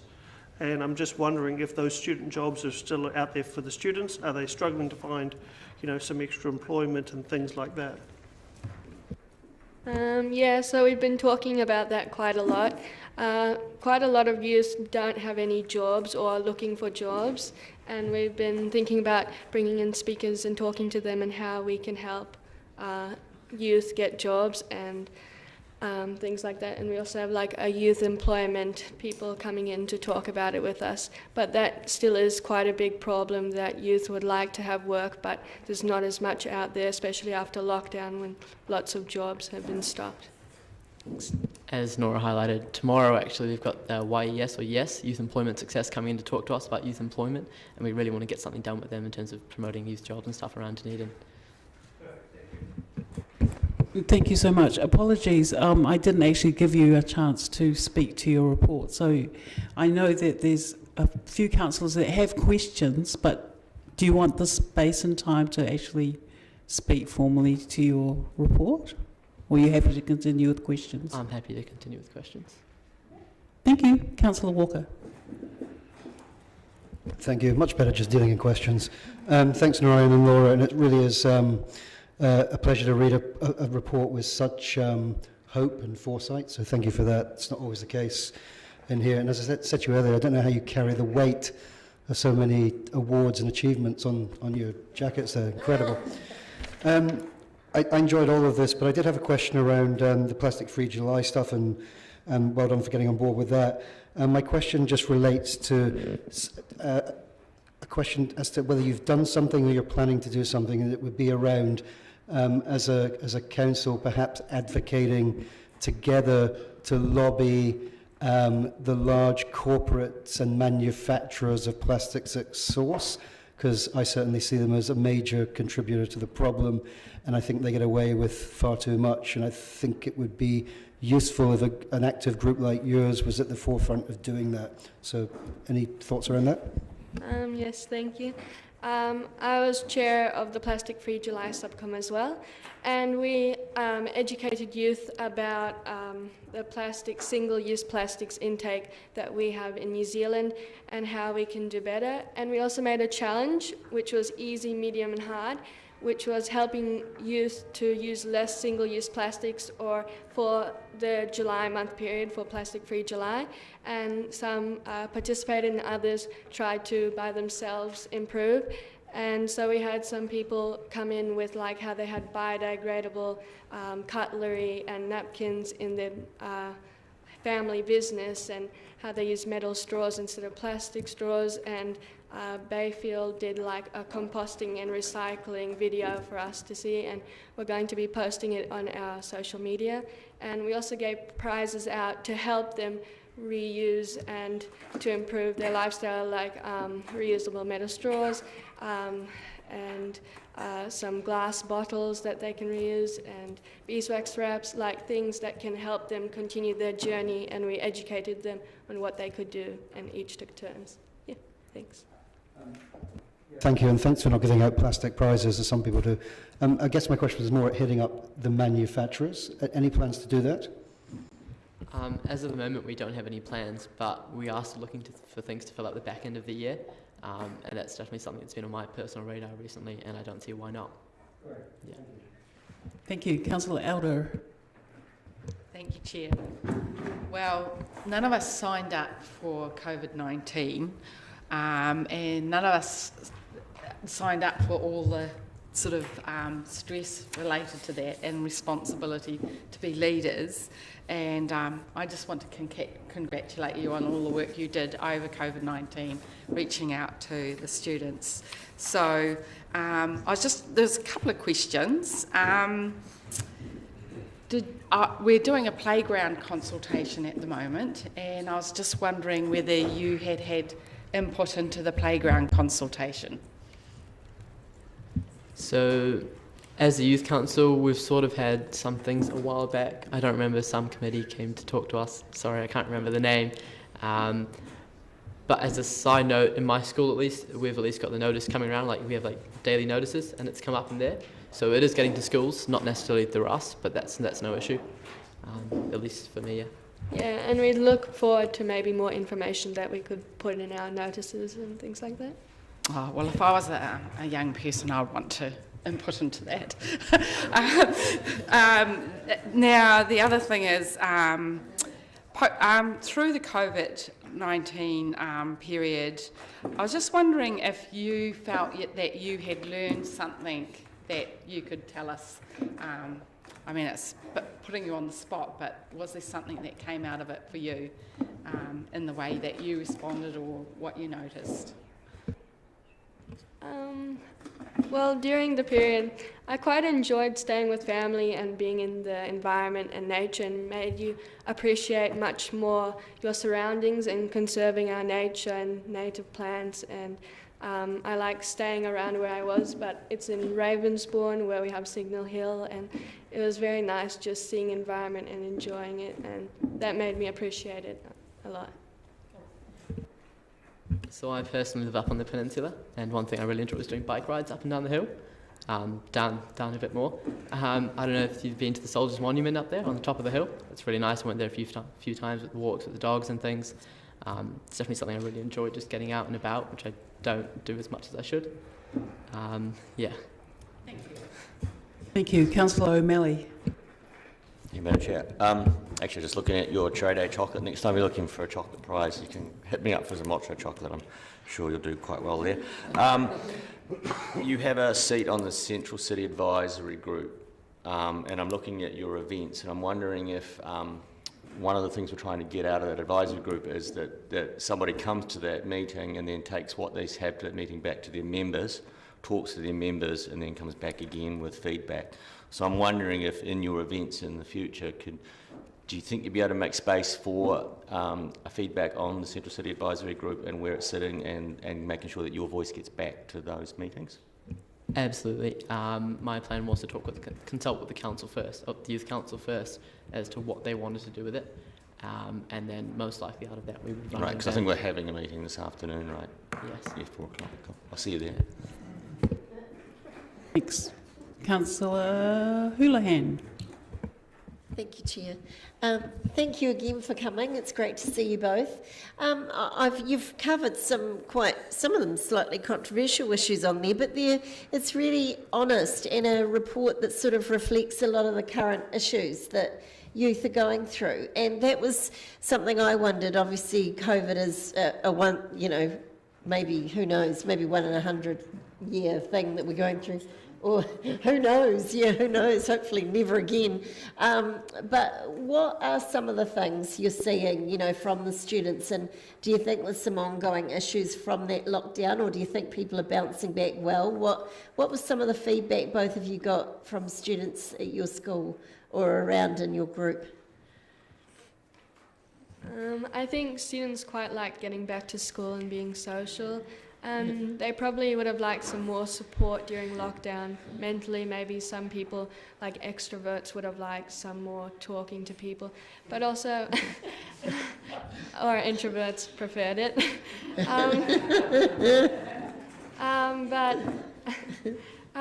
Zoom meetings and online learning with school was quite helpful, and during that period I looked at events and things that I could do online to learn more. So maybe bringing things from online during these times that students could do in youth instead of...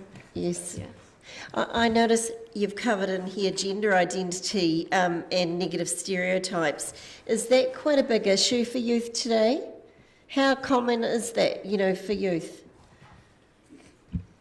I'd say it's a fairly big issue, because as teenagers, our identity is it's a big thing to us, as you would all know. And at least on the Youth Council, we have a few people who address those needs specifically, and that is not necessarily part of their role, but it's part of who they are. and we make sure that we try to address it in every way possible to get the best outcome for both groups and for all groups, really. And what are the issues they're feeling like they perhaps are not being treated fairly in the school, or what were some of the issues they raised? It's a bit of that. Usually it's not too bad by peers and teenagers, but it's from the adults and the leaders and things. You just got to make sure that sometimes they keep in line with what they're saying and they really mean it, and it's not just empty words. Yeah. Right. Thank you. Sorry. Thank you. Any other questions? Thank you so much to you both for your time and the energy that you put into your work as Dunedin Youth Councillors and your report. So thank you so much. Thank you for having us. Thank you. Look forward to seeing you again.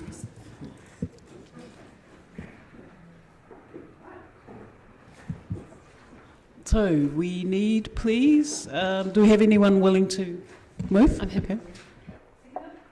Councillors, any discussion? Do you wish to speak? Yes, I'd like to speak to it. While we had a Zoom meeting that was live streamed since lockdown, or in that period, I think this is the first time in person that we've talked about this, and I wanted to acknowledge the various institutions like the museums and so forth that worked through lockdown to pivot is the best word, I know it's overused, but pivot their function and their activities. And also I want to acknowledge the work of the community development team. We all had feedback, I know, and it has been acknowledged and not in public, so I want to acknowledge that in public. We've all had feedback about the extraordinary work that the community development team did through lockdown, and in particular I want to note the civil defence support and the welfare team led by Simon Pickford, because their work made a difference to people's lives in very stressful scenarios, both here and also some of our residents stuck overseas trying to return. And it really did make a difference to the stress levels and people's individual situations. So I just want to acknowledge that. Thank you, Councillor. Councillor Houlihan, wish to speak? Thank you, Chair. Yes, some people may not realise that council staff who are normally, is it correct, Mr Pickford, the CSA, like the people who are in the offices normally when you come in, then during COVID just took over and instantly changed their whole role and stepped into new areas of taking phone calls for people for welfare. And I think that says a lot for our organisation, and a lot, that the people were adaptable and flexible enough to just change like that, but also that we were instantly saying, yes, we're here to help. And I think that's what a council should be, and I thought that was excellent, and it was led by Mr Pickford. I also want to acknowledge that hasn't just stopped now, that COVID's, well, cross our fingers, he's hoping we get rid of it completely and it doesn't come back. But my understanding is, as a organisation, the council, we are still keeping contact with organisations, for example, in the arts, where people have been hurt because during COVID, obviously a lot of financial hurt. And not just the arts, but I'm talking about that because I was at a creative hui recently. But we are continuing that now. We've made a commitment to meet with Creative New Zealand and meet with some of the creative sector and see what they need as well. And I know there's other areas we're working in too, so I congratulate the council for that. And I'd also say that if other people need help, and sometimes there's things we can do that they might not realise, so it would be worthwhile putting a call in and just asking, because we might be able to help. Thank you very much. Councillor Adler, are you speaking? I just want to reinforce that I went to a Zoom meeting with Civil Defence and the community leaders in South Dunedin, and without exception, every single one of those people at the Zoom meeting said they couldn't speak highly enough of the way DCC responded to COVID-19 in the support services. So to join the team of the Ōtepoti Community Support Initiative, I just want to say that was a brilliant initiative and really neat that it's actually continuing on, because in fact there is still community needs going to be coming out over the next few months. I just want to say I'm proud of Simon Pickford and the team that led that. Civil Defence did an exemplary job, and Sandy was in there in the bunker or whatever, leading that team. And also, I think one of the things that came out of it was Volunteer South, and Andrew Wiley and Volunteer South really put out the message to everybody, and they got more volunteers than actually what they needed, which is just brilliant. And the coordination between it all was just exemplary, and I think also the reprioritising of staff who weren't working in their normal job to do contact tracing and answering phones related to people's needs. It's just, I just think Dunedin did a really fantastic job, and I think we should be proud of ourselves. And you know, I would love to hear the full story, because I think the community needs to know what was going on in the background to make this happen. And it makes me feel as a councillor, and I think as the community, a lot safer going forward in this process. So yeah, thank you everybody. Thank you. Do you wish to exercise your right of reply? I would, because I overlooked to mention the grants team that supported the grants subcommittee, my colleagues. This was a very unusual time when we tried to show greatest flexibility within our criteria, and that was recognised by the community. But particularly like to single out Ms Joy Gunn as leading that community development team. Joy exemplifies the public service model of great commitment and passion, and doing extraordinary work every day for our city. And I just want to make that comment and thank her. Thank you. I'm going to put the motion. All those in favour? Aye. Those against? Any abstentions? Thank you. Motion carried. Item 10, the teen fund update report. Page 103 of your order papers. Thank you, Ms Gunn. The floor is yours. I am happy for you to take this paper as read and answer any questions that you may have, except I just, prior to that, just clarify one point that may not be so clear. The Hapori Māori Innovation and Development Fund and the Pacifica Innovation and Development Funds are a shared matched fund between us and the Otago Community Trust. That was what was proposed.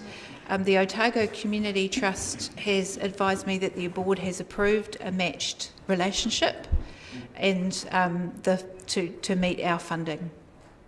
So it may have been a bit unclear where it said 60,000, that's our 60,000 matched by their 60,000 for the Hapori Māori Innovation and Development Fund, and 30,000 each from both organisations for the Pacifica Innovation and Development Fund for this year. Questions, Councillor Houlihan? Thank you, Chair.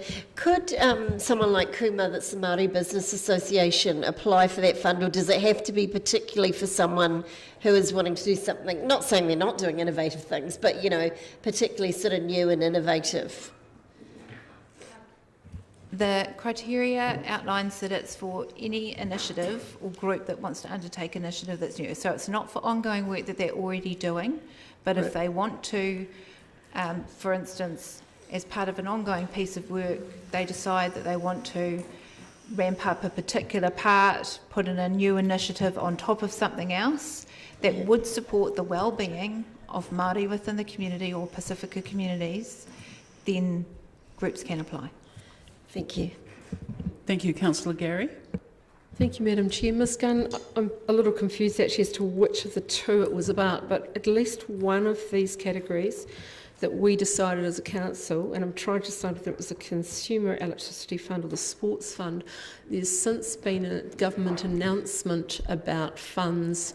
So, and I'm sorry, I can't recall which, because this is just an everyday sports. thing. Sports, it was sports, yeah. We're all good with the consumer electricity. There is additional money for sports funding, but also this, we acknowledge that the funding that is recommended here, which is to help individuals who cannot afford to participate or have equipment, is already a need in the community. This need is going to get larger over the coming months, and so the funding that's proposed in here does meet a current need within our community versus supporting, so you note we haven't suggested using all the funding yet, because it could be that the other national sports funding can support the grassroots sporting groups. This would be used to support individuals, so it could be young people and children at school who can't actually afford their shoes this year because mum or dad's lost their job. So that was my question, because it's very difficult to because every day there's a new fund, and it's just making sure that we're not doubling up is what my concern was, but I don't believe we are. Thank you. Thank you, Your Worship. No questions, just indicating a willingness to move in due course. Thanks. Councillor Lord. Thank you, and I'm happy to second as well. My question, Joy, with the Consumer Electricity Fund, who actually administers that? Is that done within council here? So we provide the funds to the Budget Advisory Services, so it goes to Dunedin Budget Advisory Services. They work with the other 3 services. There's very clear criteria. What they will do this year is set up a specific code for this additional COVID funding, so that they can track, how that's used and provide that back to us. Do you know if there's been an increased need this year? And the only reason I ask is because we supply firewood out in Mosgiel, and we've had a decrease this year, and I just... Yes, there has been anecdotally from the Budget Advice Services, from groups like Family Works, who are working with individuals from Anglican Family Care as well. There is an increased need for this type of funding. Okay, thank you. Thank you. Councillor Barker. Thank you, Chair. My question's around the Boosted Fund, because I'm just a little bit confused. When I think of Boosted, I think of the online fundraising for artists. Is this a similar thing, or is this something that the council runs? No, it is that. So the council has supported Boosted to do what it does to support artists for I think since 2015-16, and so this is additional funding to help that capability in building and to actually address some of the issues that artists are facing in the city at the moment. So is it like a 50-50 grants thing, or is it just the money goes to support the way in which they can... so they're operational costs? Yeah. Okay, cool. Thank you. Thank you. Councillor Elder. I note that you're working with Community Trust on a number of initiatives, and that the Community Trust also has committed $2 million to the community related to the need in the community. I was just wondering, has that relationship improved, or are you co-working on some of these funds together more, or what's the story there? Because I think it's great. I think we're co-working more than we did, say, a few years ago. We have lots of funder conversations about what's happening in our community as well, and we do that also with Department of Internal Affairs and Sport Otago. Yeah, no, it's fantastic, and those co-funding models have enabled some really good stuff to happen, and thank you. Councillor Gary? Oh no, I'll wait to speak. Are there any more questions of staff? Right. His Worship has said he's happy to move, and had an indication of seconding from Councillor Gary. People might want to see it first. Sorry.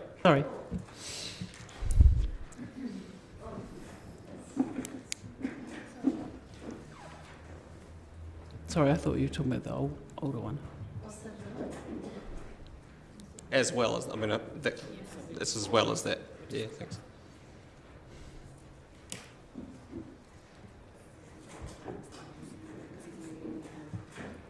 He's moving the first part.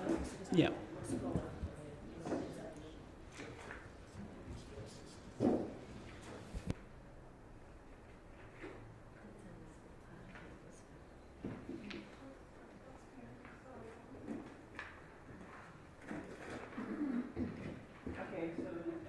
In addition to Part A, which was in our order papers, Part B has been added. So the committee, 1, notes the COVID-19 Response Fund report, and 2, endorses the process for the Māori and Pasifika Innovation and Development Funds with the following amendments. 1, that where the group applying isn't Māori or Pasifika-led, the primary work of that organisation will be in serving those communities, and 2, that the selection panel involves senior representatives from the Māori and Pasifika communities. So Gary is seconding this motion. Sorry. We have speakers. Your Worship. Yeah, thank you. And thank you to staff for the wider work around the COVID-19 response, both in forming up the options that came to us for approval and then in giving effect to those since we've signed them off. And I welcome the support of the Otago Community Trust in this work. It's not the first time we've done this. Obviously, there are other models that have up until now focused largely on capability building or capacity building, and initially in the social wellbeing space, but then subsequently in the arts and cultural sector. Less focused on delivery, which I think we'll all agree is what we need to see happen in the short to medium term. So I'm looking forward to what comes of both of these funds. My amendments here just reflect a desire for this support to be led by the community. Nothing about us without us, and I'm nervous about I think it's helpful to have criteria that are enabling of organisations that aren't necessarily iwi Māori or Pasifika led, but certainly my intention in supporting this in the first place was for it to support people who are working primarily with those communities, and so I just think making that more explicit here is helpful. And just a reminder, I guess, that the recommendations when they came back to us through back in June were based on numerous conversations that our staff had with the wider community, identifying what the short and medium term need was, and this is what came back and was presented before us. It's been said often, not just here in Aotearoa, New Zealand, but worldwide, that COVID-19 hasn't necessarily created disparity in our communities, but it has blown the ones that already exist wide open. And I think this work was already necessary. It's disappointing in some ways that it takes this kind of crisis to get us to this point, but what we are currently going through and will continue to go through in the months and years to come certainly makes it critical. So I'm hopeful that this will endure beyond the 12-month funding allocation that it currently has, because certainly the need won't disappear by the 30th of June 2021. And again, looking forward to our subsequent conversation that we'll get to have with the Grow Dunedin partnership about how we support a broad-based and sustainable recovery for our city over the next wee while. Thank you. Councillor Gary, thank you. Thank you, Madam Chair. I'd like to speak to the particular detail of the $35,000 to the Dunedin Dream Brokerage and the $25,000 to the Boosted Fund, and acknowledge the importance of the arts to our city, and also of the importance of the arts to our recovery as a community for our social and mental well-being, and acknowledge the feedback that I got through chairing the Creative Dunedin Partnership, and that fits. It was a very positive acknowledgement of the importance of that sector to this city. Thank you. Councillor Hurland. Thank you, Chair. Yes, I support what the Mayor and Councillor Gary both have said. You know, I'm a passionate advocate for the arts, and the arts really hurt during COVID. Everybody did, but particularly when you want to perform and you can't have an audience, there's an issue. And so I think any support or funding we can give the creative sector is appreciated and really needed. For the Māori side of it, the Mayor raised it and he's correct. Unfortunately, the gaps between Māori and anyone really are always larger, and it means that Māori often are at the bottom of the list for people who are in prisons, people who are not doing well in many sectors, people who are showing up in hospitals. There's high rates for unemployed. You know, the list goes on and on and on. So for me to see a fund, it's not a huge amount, but it'd be nice if it was a regular thing. It's probably, you know, I think, but the innovation I really like, given my, you know, my interest, and I've got a master's in entrepreneurship. I love to see something that encourages that, and this does, because it specifically says innovation, and I hope that some of the people in Kuma pick this up, which is the Māori Business Association. They don't get a lot of publicity, and they're quite a reasonably small group, but I'd love to see that group grow, and there's some really neat people there, and we could see some great innovation from Māori business people coming out of our city, and I really support that. Thank you. Thank you. Councillor Vandervis? I didn't vote for this particular $500,000 spend in the first place because I was concerned that it wouldn't go where it was really going to be needed. And to me, this report confirms my early concerns. The only fund that I see really is going to go where it's needed is the $50,000 to the Consumer Electricity Fund. And I note the irony that one of the reasons that that really needs boosting is because of our management of Aurora over the last 20 years, having raised electricity prices so significantly and going to do much worse in the coming years. In terms of What's your point of order? I don't know whether that's correct. Is that correct? Well, what is your... Over the years and it's poor management, is that correct? Um, I mean, you can't just sit there saying, you know, falsehoods here, is that correct or not? I mean, you know, he's accusing the council of certain things. Is that, can anyone agree that's true? If you're going to say it, give you facts. I think during the meeting, can I thank you for seconding Councillor Gary? I'll just take advice on that, thank you. So 5 minutes? Thank you. Thank you very much.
Thank you for your indulgence, councillors. Thank you, staff. I've had advice. I've taken advice on the point of order called by Councillor Houhan, and in this instance, I will not be upholding the point of order as Councillor Vandervis was expressing an opinion and his cordial about the future. We all cannot know the future, so I'm happy for Councillor Vandervis to continue with his speech. Thank you. To put not too fine a point on it, our lines company Aurora has had to pay a $5 million fine because of its continued mismanagement of the system that it's been charged with over a number of years now. And one of the main reasons that our debt has increased so much is because of borrowing that's had to be done to try and catch up on the years of mismanaging the lines company. Getting back to the actual issue here in hand, the grants here are mostly to organisations that already get grants. And to me, they miss what should be the real target of post-COVID assistance, and that is those people post-COVID that are newly unemployed. We have, for the first time in New Zealand history, not just tens of thousands of people unemployed, but hundreds of thousands of people unemployed, people with mortgages, people with families, people who have rents that they simply can no longer afford to pay. While the wage subsidies continue in this side of the election, we haven't seen even the beginnings of what's going to happen there. And in terms of looking to the future, no, you can't predict it absolutely, but you can get some very, very good ideas. Regarding the price of power, the very good ideas you can get are from Aurora's own website, showing very significant needs to increase spending and reductions in their borrowing, and that can only mean massive increases in the price of electricity. This is all budgeted and I believe can be inferred as being in our near future, certainly the next 2-3 years. So apart from the Consumer Electricity Fund, for which I do believe we need to take some responsibility, I see most of these as being misdirected amounts of money, essentially a lolly scramble to those that are already well connected.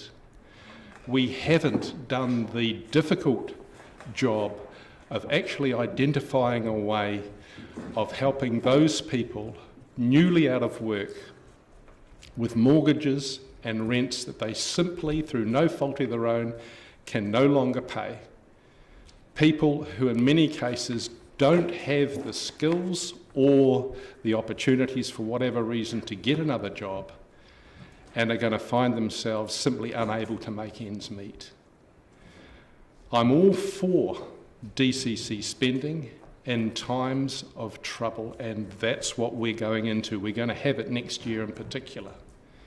But I'm not for having it unfocused and simply going to increase a lot of grants that people are already getting.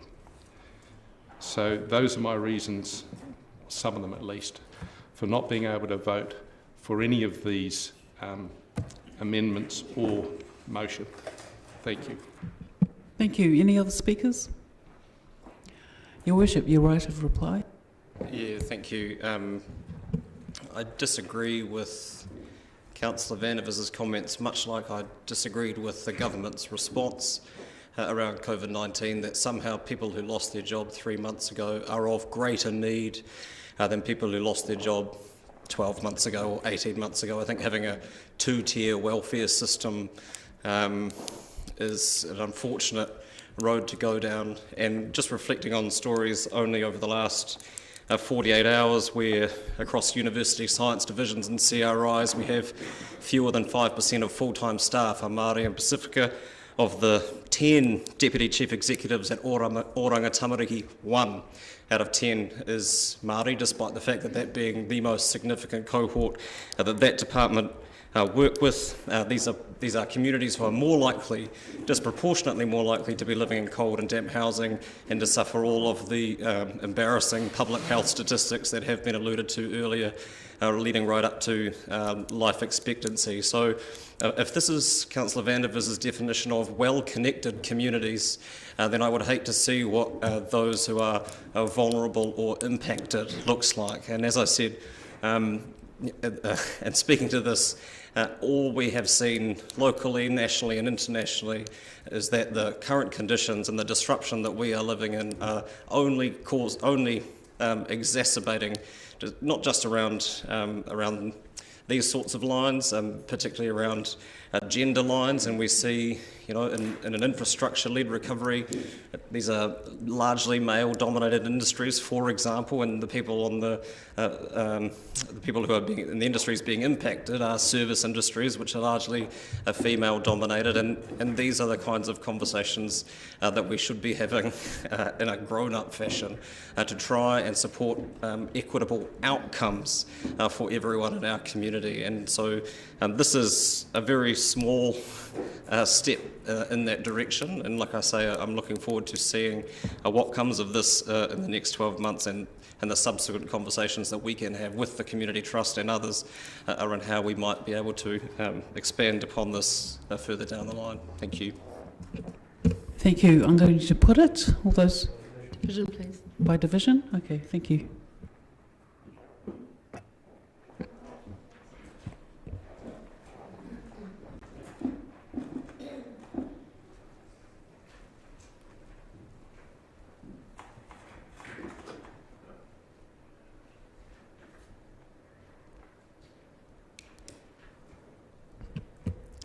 Councillor Barker. Aye. Councillor Benson Pope. Aye. Councillor Elder. Aye. Councillor Gary. Aye. Councillor Hall. Aye. Councillor Houlihan. Aye. Councillor Lord. Aye. Councillor O'Malley. Aye. Councillor Staines. Aye. Councillor van der Vis. No. Councillor Walker. Aye. Councillor Wiley. Yes. Your Worship. Aye. Madam Chair.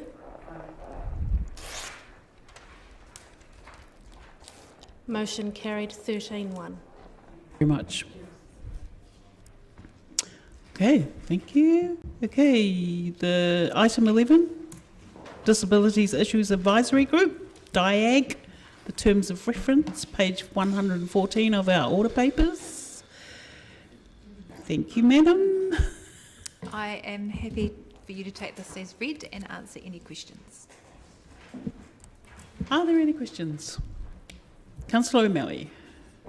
Just one question. It's point 12 and it's membership, and you're talking, you've got CCS Disability Action there as one of the larger disability providers. Disability Information Service is not on the list of people on this group. Is there a reason? No, there isn't any particular reason, except we went for all of the agencies that are providing a direct service and would probably be able to identify and nominate someone that they're working with directly.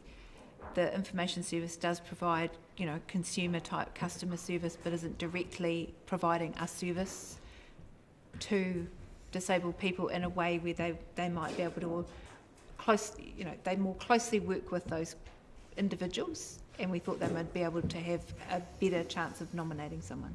Oh, okay, because my question was, because I know John Marable was employed by them at one point, and they do work with the Disabled People's Assembly. That's why, I hear your rationale. Yeah. Thank you. Any other questions? Do we have a mover? I've got a question for Councillor Elder, just making sure that you're comfortable doing the work. I'm comfortable doing the work. I've got a background. I've got an occupational therapy. So. Discussion? Any discussion? Oh, yes, Councillor Gary, Councillor Houlihan, and then Councillor... I just wanted to say that I think Councillor Elder will do an excellent job with her background, professional background. And I met someone that had been on the previous group and was asking, this is about a month ago, when it would be re-established. So I think it'll be certainly very welcomed. Thank you, Councillor Houlihan. Thank you. Yes, I was surprised to see this on here because it hadn't been brought up at our meeting, but I think Councillor Elder will be excellent. She is a person who is strong on engagement and very good with a community focus, and I think the people on that group will be well served by her. Thank you, Councillor Elder. Well, I just want to thank the Community and Culture Group for asking me to chair this, because inclusion, we want to be an inclusive society where there's equity of opportunity for everyone, and society creates barriers to inclusion in many ways, and one of those is excluding people from decision making, and so it's really critical that this group be included and involved in decision making at every level so that their voice can be heard and we make the best decisions for our whole community. So I'm very happy to take the role and advocate for that group. Thank you. Any other speakers? I'm going to put it then. All in favour? Aye. Those against? Any abstentions? Thank you. Motion is carried. Thank you. Items for consideration by the chair. Are there any?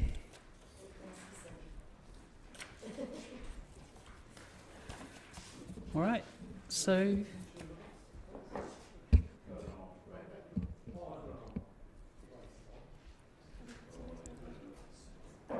there's no items for consideration by the chair.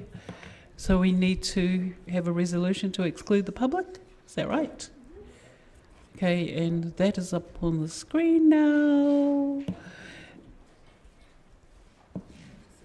Okay, so I'm going to move it, this motion. Do I? Okay, all right. All right. Pursuant to the provisions of the Local Government Official Information and Meetings Act 1987, we exclude the public from the following part of the proceedings of this meeting, namely the withholding of the information is necessary to protect information where the making available of the information would be unlikely unreasonably to prejudice the commercial position of the person who supplied or is the subject of the information. Okay, and I'll stop there. I'm moving, Councillor Gary said she's seconding. All those in favour? Those against? Any abstentions? Thank you for your indulgence. Motion is carried, and we will now go into non-public after an adjournment, which I will move also.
that the Mayor and a number of other colleagues here have a meeting with the Central City Advisory Group at 4 p.m.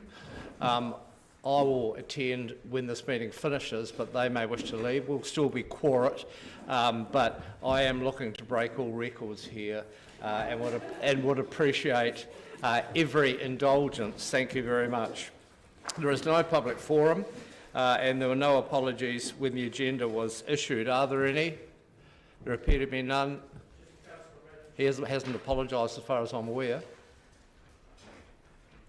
I'll move that the apologies be sustained. Those in favour, please say aye.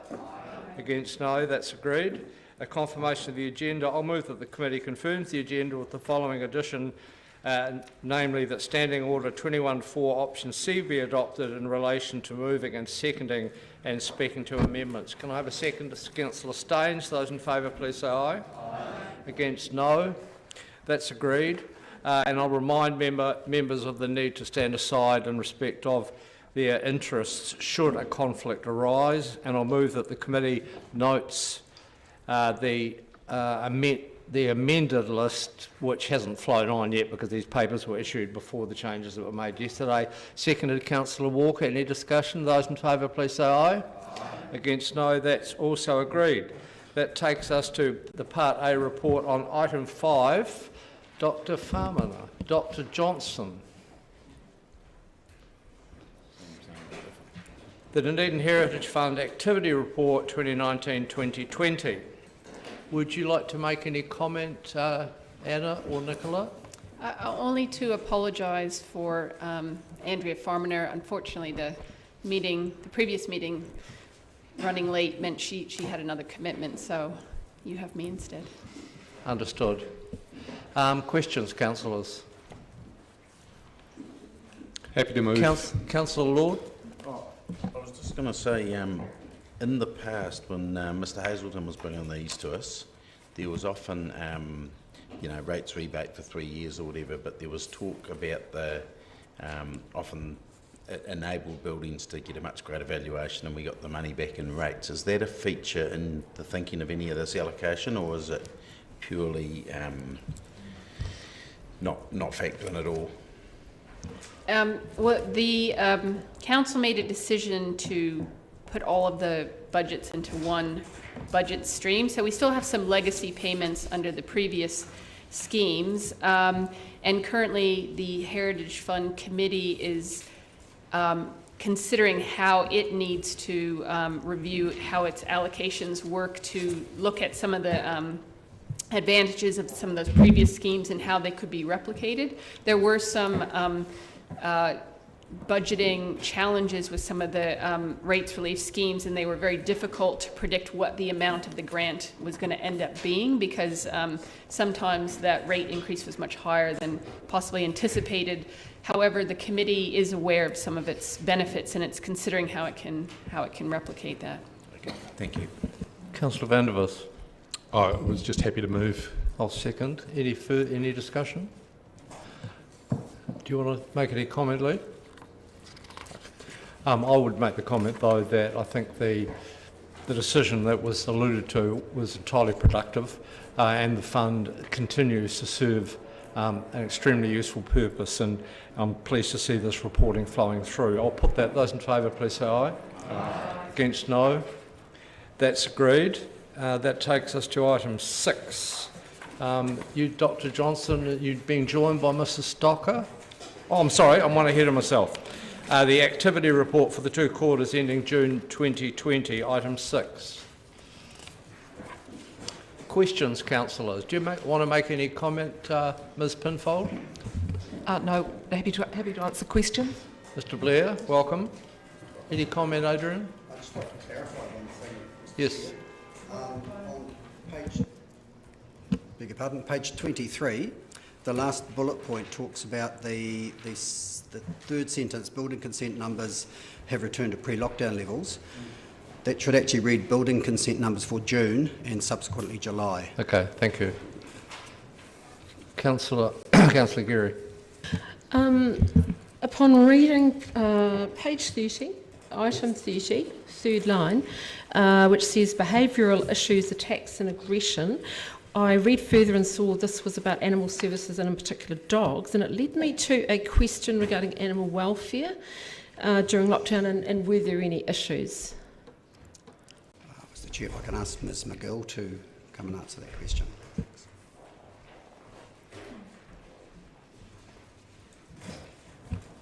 Sorry, Christine, would you mind repeating that question? Certainly. I said upon reading page 30, item 30, line 3, about behavioural issues, attacks and aggression, I read further and saw it was about animal services and dogs in particular, and I wanted to know if there were any issues with animal welfare during lockdown.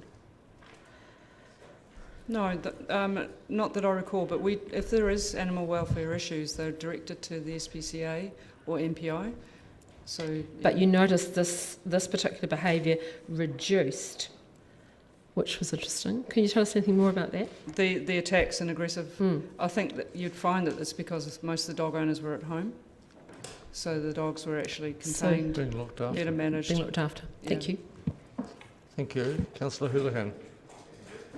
Thank you, Chair. I've got just a couple of questions. The satisfaction, I can't even say it. The survey, sorry, is down. Do you know, I think it says 8% down. Do you know why? Did they give any reason, you know, why they weren't as satisfied now as they have been in the past? That was the general, where it says the, yes, page, thank you, page 25. Through the Chair, no, I'm not aware of the rationale for that. I think the method of the survey reconciliation had changed from last year to this year, so there has been a little bit of sort of adjustment in terms of that. We haven't got data on why that satisfaction has decreased. So we've identified there's potentially a problem, but we don't know what it is. Is that what you said? We're working very well at the moment, and I'm expecting that we should see that increasing over the next few months. So we don't. But what would increase if we don't know what they don't like? In short, that's correct. Yes. Oh, right. That will just increase. Okay. Right. Thank you. Any further questions? Yes, I have got a further question. I've got another question. The website that you've put on here, the housing one, that sounds really interesting. Is that a new initiative? It says new web page to provide information on what's happening with the housing market in Dunedin. Page 34. Will that show what individual properties are doing, or what? Can you just explain a bit more about what that will involve? I think Nathan Stocker is probably the best person to speak to that, and he's here. Okay.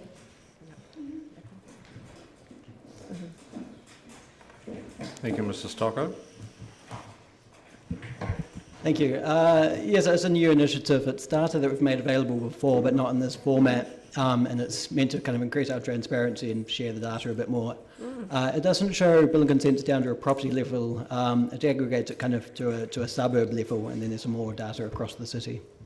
Oh, and it would show, say, in the street or something, where getting this consent has been applied for, So the key things that it shows are the number of dwellings and the type of dwellings, and it shows that at suburb level, so it might be for North East Valley or South Dunedin, and then it also shows the value of consented construction as well.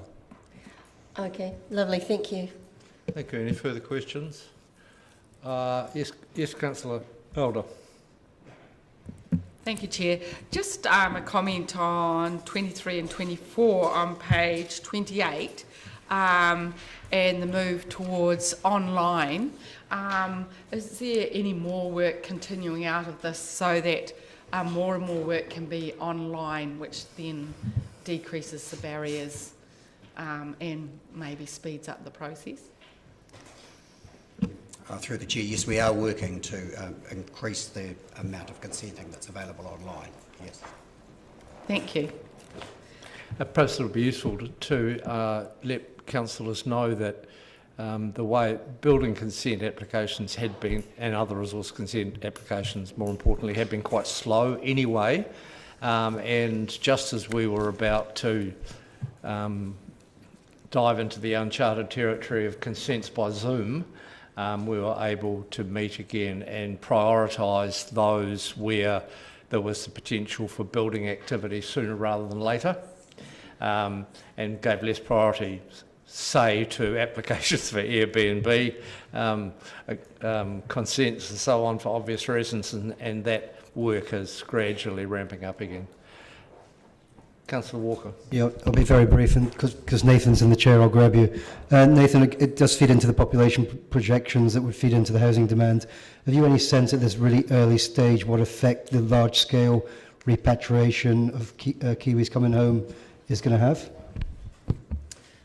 So I understand there's going to be more discussion as part of the long-term plan. There's significant forecasting assumptions, but we have had some work done by some economists looking at our growth projections and the impact of COVID on those projections. With all things considered, there's a very minor difference to the population projections as a result of the COVID and the recovery. Thank you. No further questions. I'll put it. Can I have a seconder, please? Councillor Geary. Those in favour, please say aye. Aye. Against, no. That's agreed. And that takes us to item 7, the National Policy Statement on Urban Development.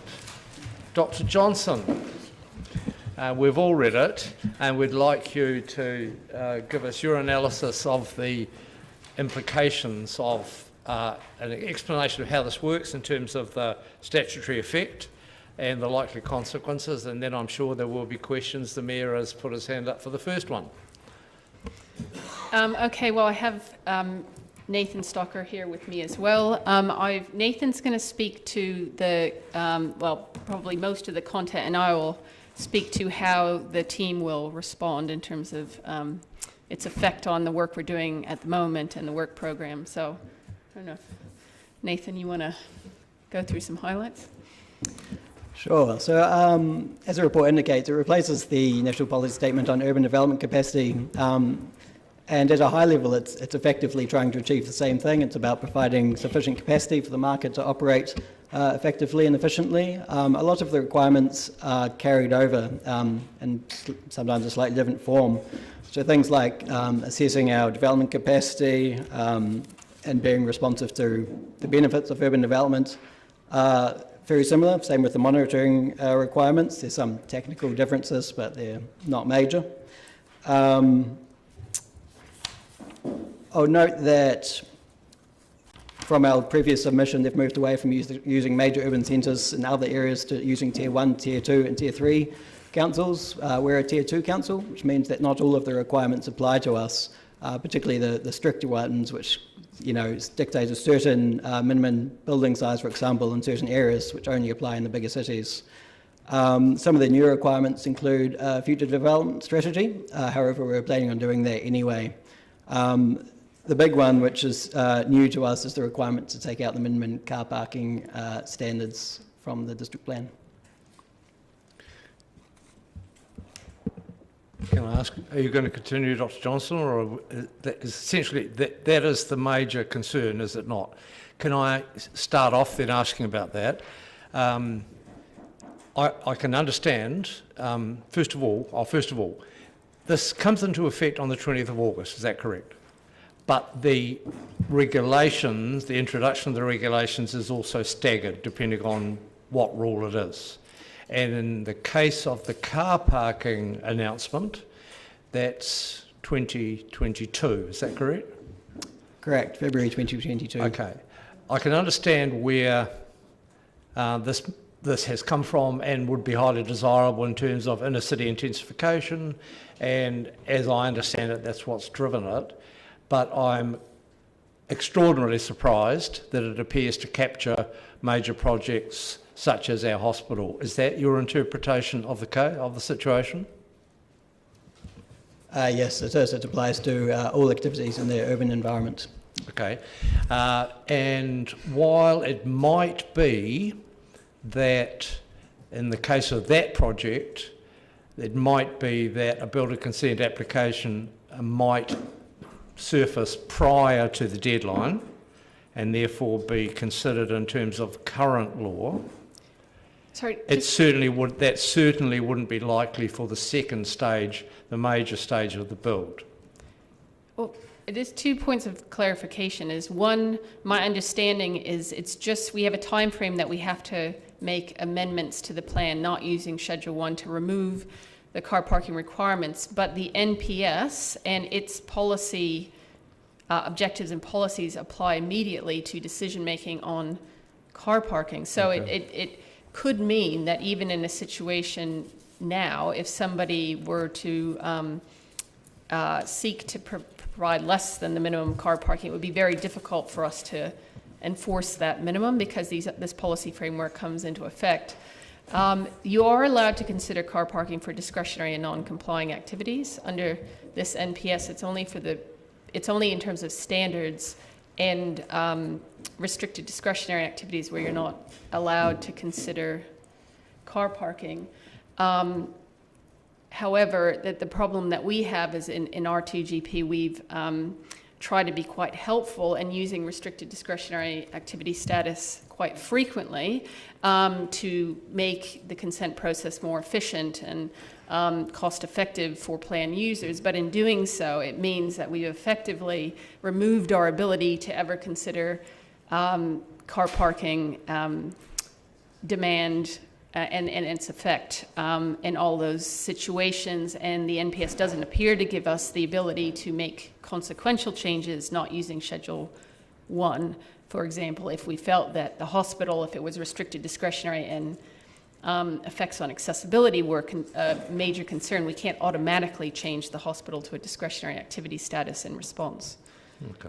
So just before I go to you, Your Worship, do you have any information about my speculation that this was an unintended consequence, or do you think that it was a deliberate, that were captured in a deliberate sense? I certainly think it was deliberate. It was a major change late in the piece. There was some in the earlier discussion document, consultation document. They had this in a much smaller format and only applying to the sort of the Tier 1 council. So it was a bit of a surprise that it was extended all the way through all the councils, and essentially this policy was expanded out. All right. And so would you agree with my view that it's inconceivable that a project of the size of the hospital, which has been touted frequently as the biggest non-infrastructure build in the country, in the history of the country, would be built without substantial car parking for staff and visitors alike? I don't think it's fair for me to speak to that question. That's fine. Your Worship. Yeah, thank you. I mean, I certainly remember the campaign around doing away with parking minimum requirements, largely coming out of the unitary plan discussion in Auckland and largely around residential density discussions. And that's long overdue, but just on a slightly different unintended consequence, is it your understanding that existing consent conditions would become void? So where consent conditions currently exist that require parking or arrangements around parking supply and, let's say, the campus, those expectations would continue, or would they disappear as a result of this? Great job. I don't see any legal mechanism in here that voids consent conditions, but that's certainly a question for the lawyers. I think there's a lot of questions that are thrown up by this document. My document's full of questions out to the margins, and I think there will be a period of time in which we seek to understand it better. It certainly is not 100% clear how certain things are to be done, and in some ways I'm concerned whether they can be done, but I don't see anything that does that. Well, here's hoping we resolve the questions around the NPS in time for the RMA to be repealed. Thank you. Thank you. Councillor Walker. Yep, thank you for the report.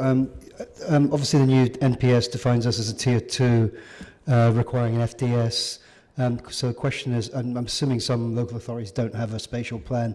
In terms of it, this being an onerous thing to do, is it a case of just morphing the current spatial plan into an FDS, or is it going to be a whole new process? We both maybe have well, one is it has to be developed jointly with the regional council, so it's not something that we can just do on our own. And there's other, obviously a lot of other engagement requirements with respect to that. So I think it's a bit early to determine whether it would be starting with a blank sheet of paper. There'd be an attempt to pull some of the existing objectives and policies that already sit in the spatial plan through. So it could be either. It could either be evolving and taking the things that we like about the spatial plan and pulling them through, or it could be starting entirely anew. I think that's part of the group needs to get together and determine that. Okay, that segues perfectly into my second question, noting that it's a joint responsibility between DCC, ORC. Do you foresee that as being a grand opportunity or quite a problem? That's without casting any aspersions on the ORC. Do you see that as an opportunity, or do you see that as potentially problematic? Oh, I consider myself an optimist, so I'll say it's an opportunity. Great answer. Thank you. Councillor O'Malley. I looked at the list of Threshold 1 and Threshold 2. Tier 1 and Tier 2, and Threshold was the question I was thinking. When I look at those cities in Tier 2, I think, I think we're the biggest of them because Hamilton and Tauranga are in Tier 1. So, is there a possibility that over some time we will end up going into Tier 1? And my reason for answering that is, do we start acting to make sure that we would be in a position that if we were to change our status, we'd already be in the right direction? So just on the thresholds, firstly, I believe the thresholds were based on size and growth rate, projected growth rate, and we met the size criteria, but we didn't meet the growth rate criteria. There's a different approach in this national policy statement from the last one, where the last one was tied to population projections, which could change, and therefore councils could change into a different category. Within this NPS, it's kind of hard-coded, if you will. It's written into the NPS, which the Tier 1 and Tier 2 councils are, so it would require a change to the NPS itself to move a council from one category into another, which makes it less likely, or less, would expect it a bit less as a result. Will it be 3 years to the next NPS? I guess. Hard to say. And then the FDS, the Future Development Strategy, versus the spatial plan, I think in that document it said that the FDS must be renewed every 6 years. Is that correct? And then how old is our spatial plan? I'm not sure how old this spatial plan is. It's 2009, 11. I feel like it's an odd number, 10. It's more than 6 years old though, right? Yeah. It is, and certainly the FDS would replace the spatial plan, but just getting back to the other question of how much do we may pull some things through, but I think Nathan's worked out the timing in terms of the link to the LTP. Yeah, so it's supposed to be done to inform the 2024 LDP. I'll just note that the FDS has some more explicit requirements around what it should contain, so where exactly we're planning on growing and the exact, or the high-level infrastructure projects that are needed to enable that growth, which are things which aren't necessarily in the spatial plan. So it's a lot more more of a map. Here's my growth areas, here's my infrastructure at its base. And when you've got two councils contributing to a document, are we the final say on the final document? So technically the requirement is that we both have to do an FDS, and we're strongly encouraged to work together on one. Obviously, if we had two and they had overlapping scope, it could potentially be an issue. So hopefully we'll be able to work together very nicely. But it's possible that the regional council may wish to do an FDS which was regional in scope and what it was looking at, and a city FDS would fit within that. It's possible that we work together. It's something that we need to explore a bit more, including the governance. Thank you. Councillor Vandervis. Looking on page 42 at item 9, it says that all territorial authorities, including us, are required to remove the minimum car parking requirements, and then it goes on to say that councils are strongly encouraged to manage effects associated with the supply and demand of car parking through comprehensive parking management plans. Do you interpret the strongly encouraged as that's something we just have to do now? Well, I think it is something that would certainly make sense to do, and I note that there's meant to be guidance coming out on that that isn't ready yet. So we look forward to seeing that guidance and speaking to the transport team on how we take that forward. And regarding the hospital in particular, are you aware that Chris Fleming has said in a meeting with senior nurses that there will be no parking supplied because by the time the hospital is built, the cars will be self-drive? No, I have not attended that meeting, so no, I'm not aware of that. Right. Yeah, senior nurse Karen Anderson told me about that, and I thought it was something which should be considered, if that's the case. I'm not sure I want to traverse the hearsay too much. Thank you, Councillor. Have you got another question? No? Councillor Houlihan. Thank you, Chair. Can I just clarify, does it mean that if people want car parks, they can get them, but it's if they say, oh, that's good, we'll save money and not have a car park, say, for example, then you can't make them? Is that what it means? Have I understood that correctly?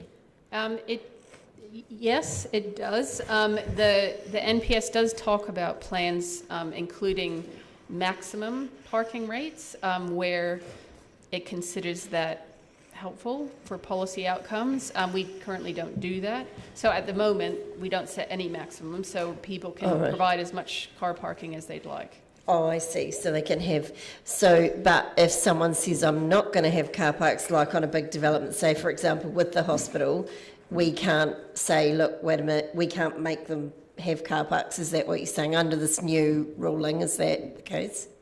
Well, my reading of it is if the activity is discretionary or non-complying, you can consider car parking, but only in those circumstances. So, and I think possibly the situation, and I'm sorry, I should have prepared this, is that the hospital is restricted discretionary, because in most cases where our only concern was around accessibility, we made them restricted discretionary to keep the cost of the consent process down. But now, unfortunately, this NPS says we have to remove those. But to change the status, if we wanted to, of the hospital from restricted discretionary to discretionary would require a full plan change. Whereas removing them can be just done instantly without using Schedule 1, which is the normal plan change process. All right. So in terms of where we go from here then, you are considering the implications, and we'll get more information about that and have more analysis, and this will be coming back to the table for us to make a decision about which pathway is most desirable, if any is necessary. Yeah. So, okay, Councillor Gary. I hadn't finished. I was still. Do you have any concerns from a planning point of view if we have large builds, like, for example, the hospital without any car parks? Oh, I think it would really be, it's difficult to say on the fly, really, if that's fair.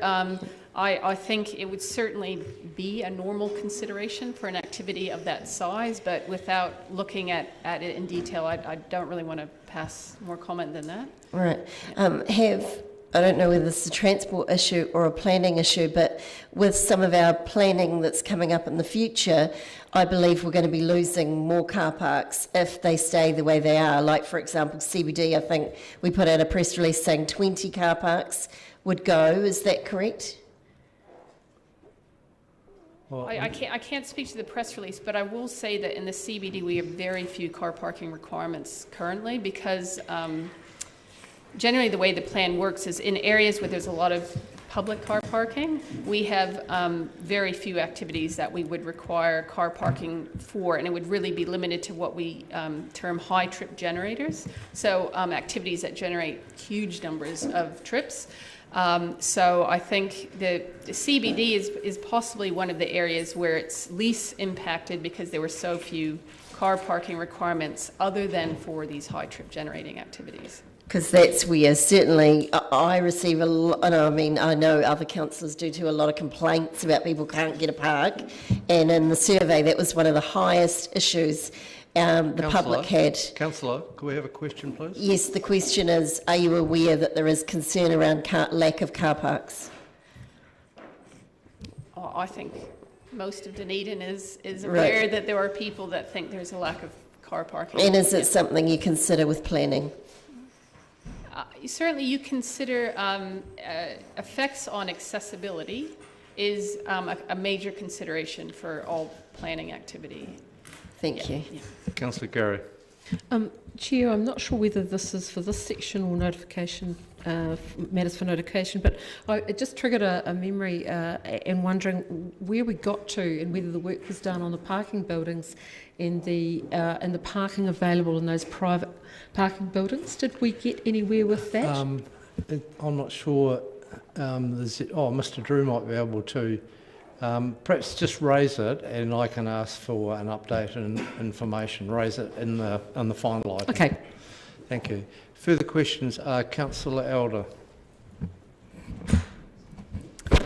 Thank you, Chair. I was recently up in Christchurch, and in Christchurch there's huge concerns about accessibility to the hospital, and I feel that when it comes to accessibility, there's a number of issues. One is the health and safety of staff. Many staff work on shifts. Councillor, you're making a speech. Oh, with sorry. respect. So, my question is, if health and safety is concerned, and if accessibility to clients and patients is concerned, to people getting to the hospital or safe working conditions, would that be considered an exemption, or could that be considered an exemption? Sorry.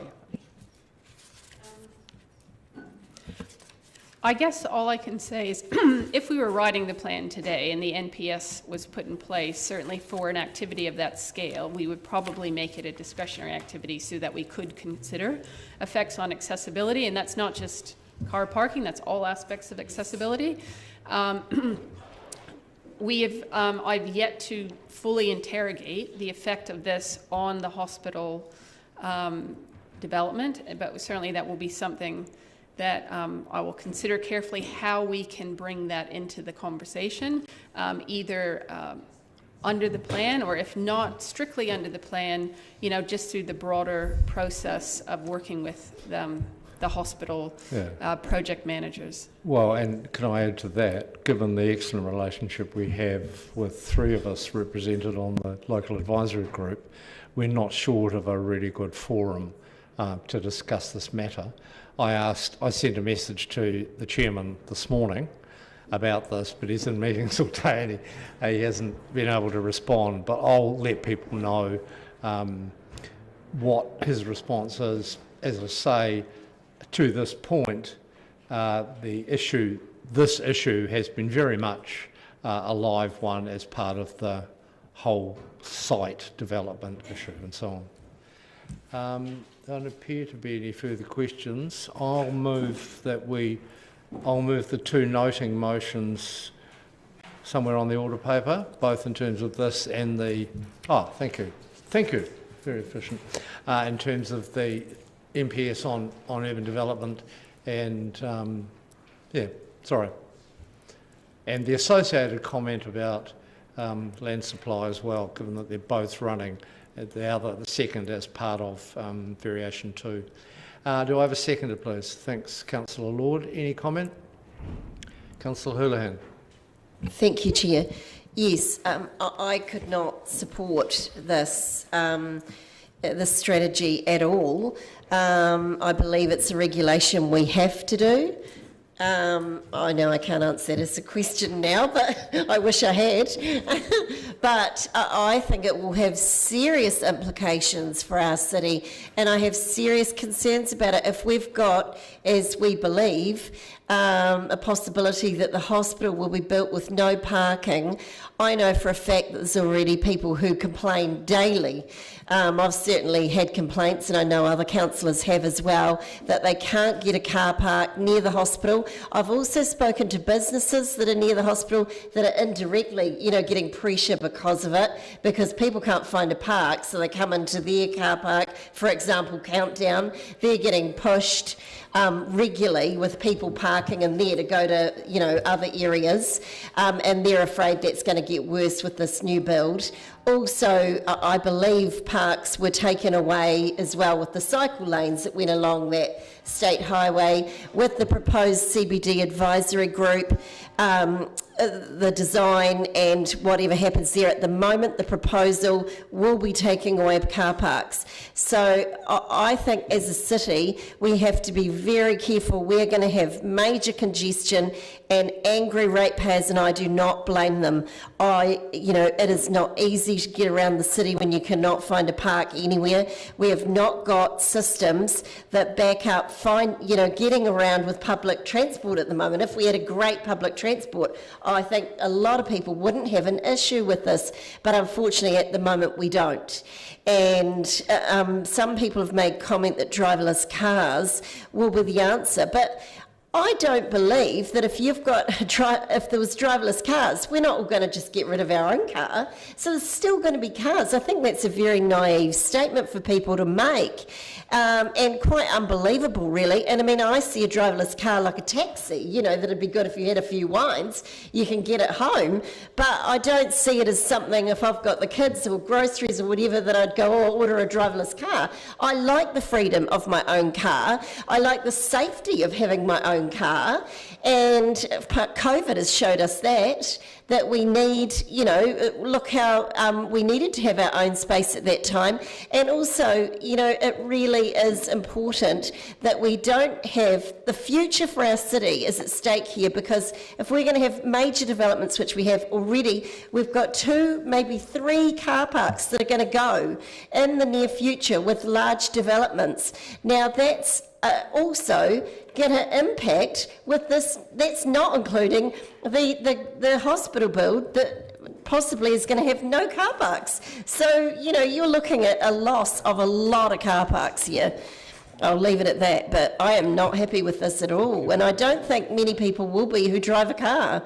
And I agree that we need to look after our environment, but it doesn't mean at the stake of making it uncomfortable for people to get around our city. And we can do other things that still keep our carbon levels down.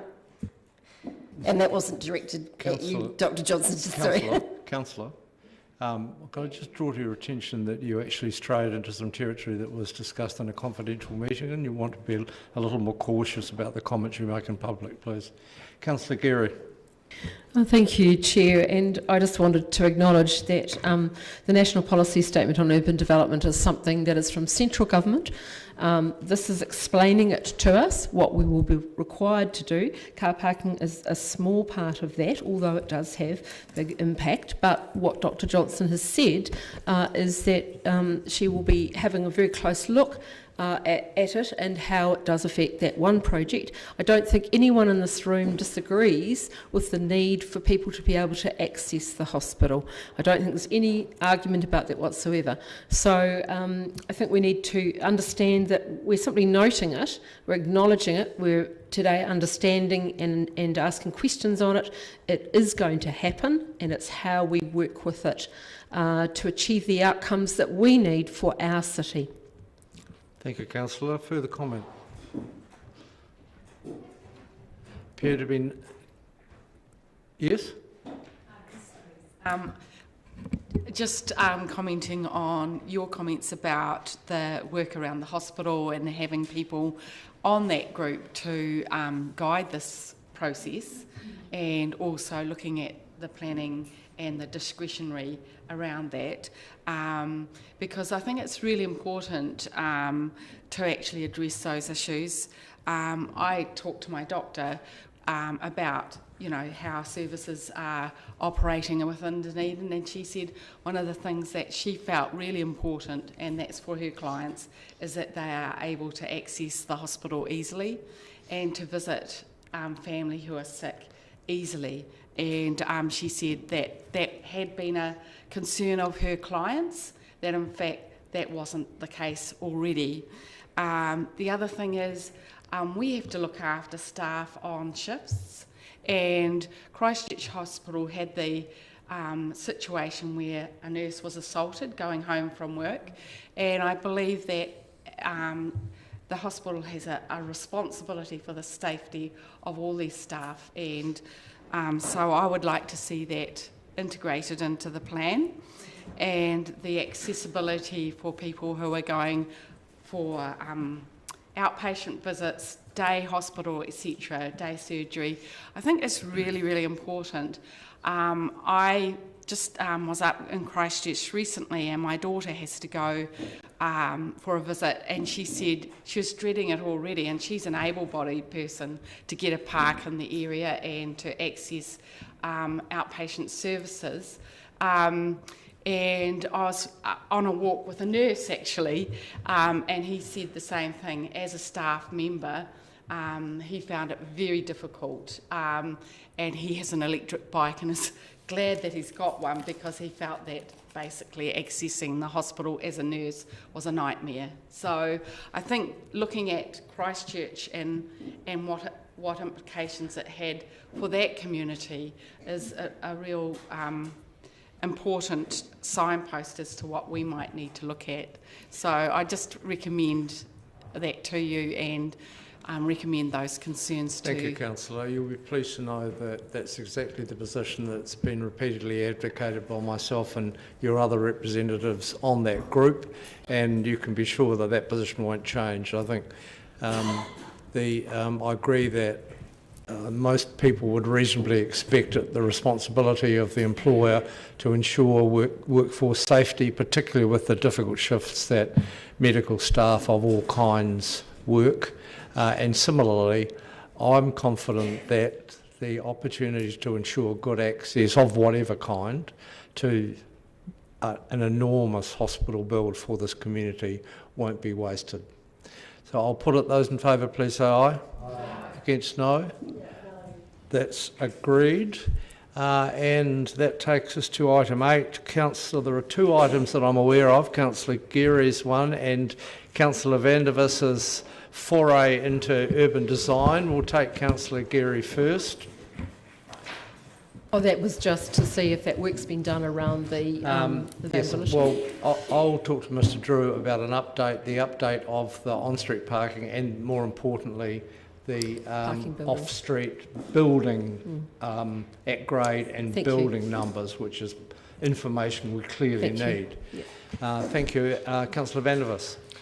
Noting some new developments in Bath Street, I was hoping that you might identify some partial pedestrianisation options for Bath Street, given that it's not a through route, that it only requires vehicle access at some parts of the day, and could provide a very charming pedestrianisation option for Dunedin.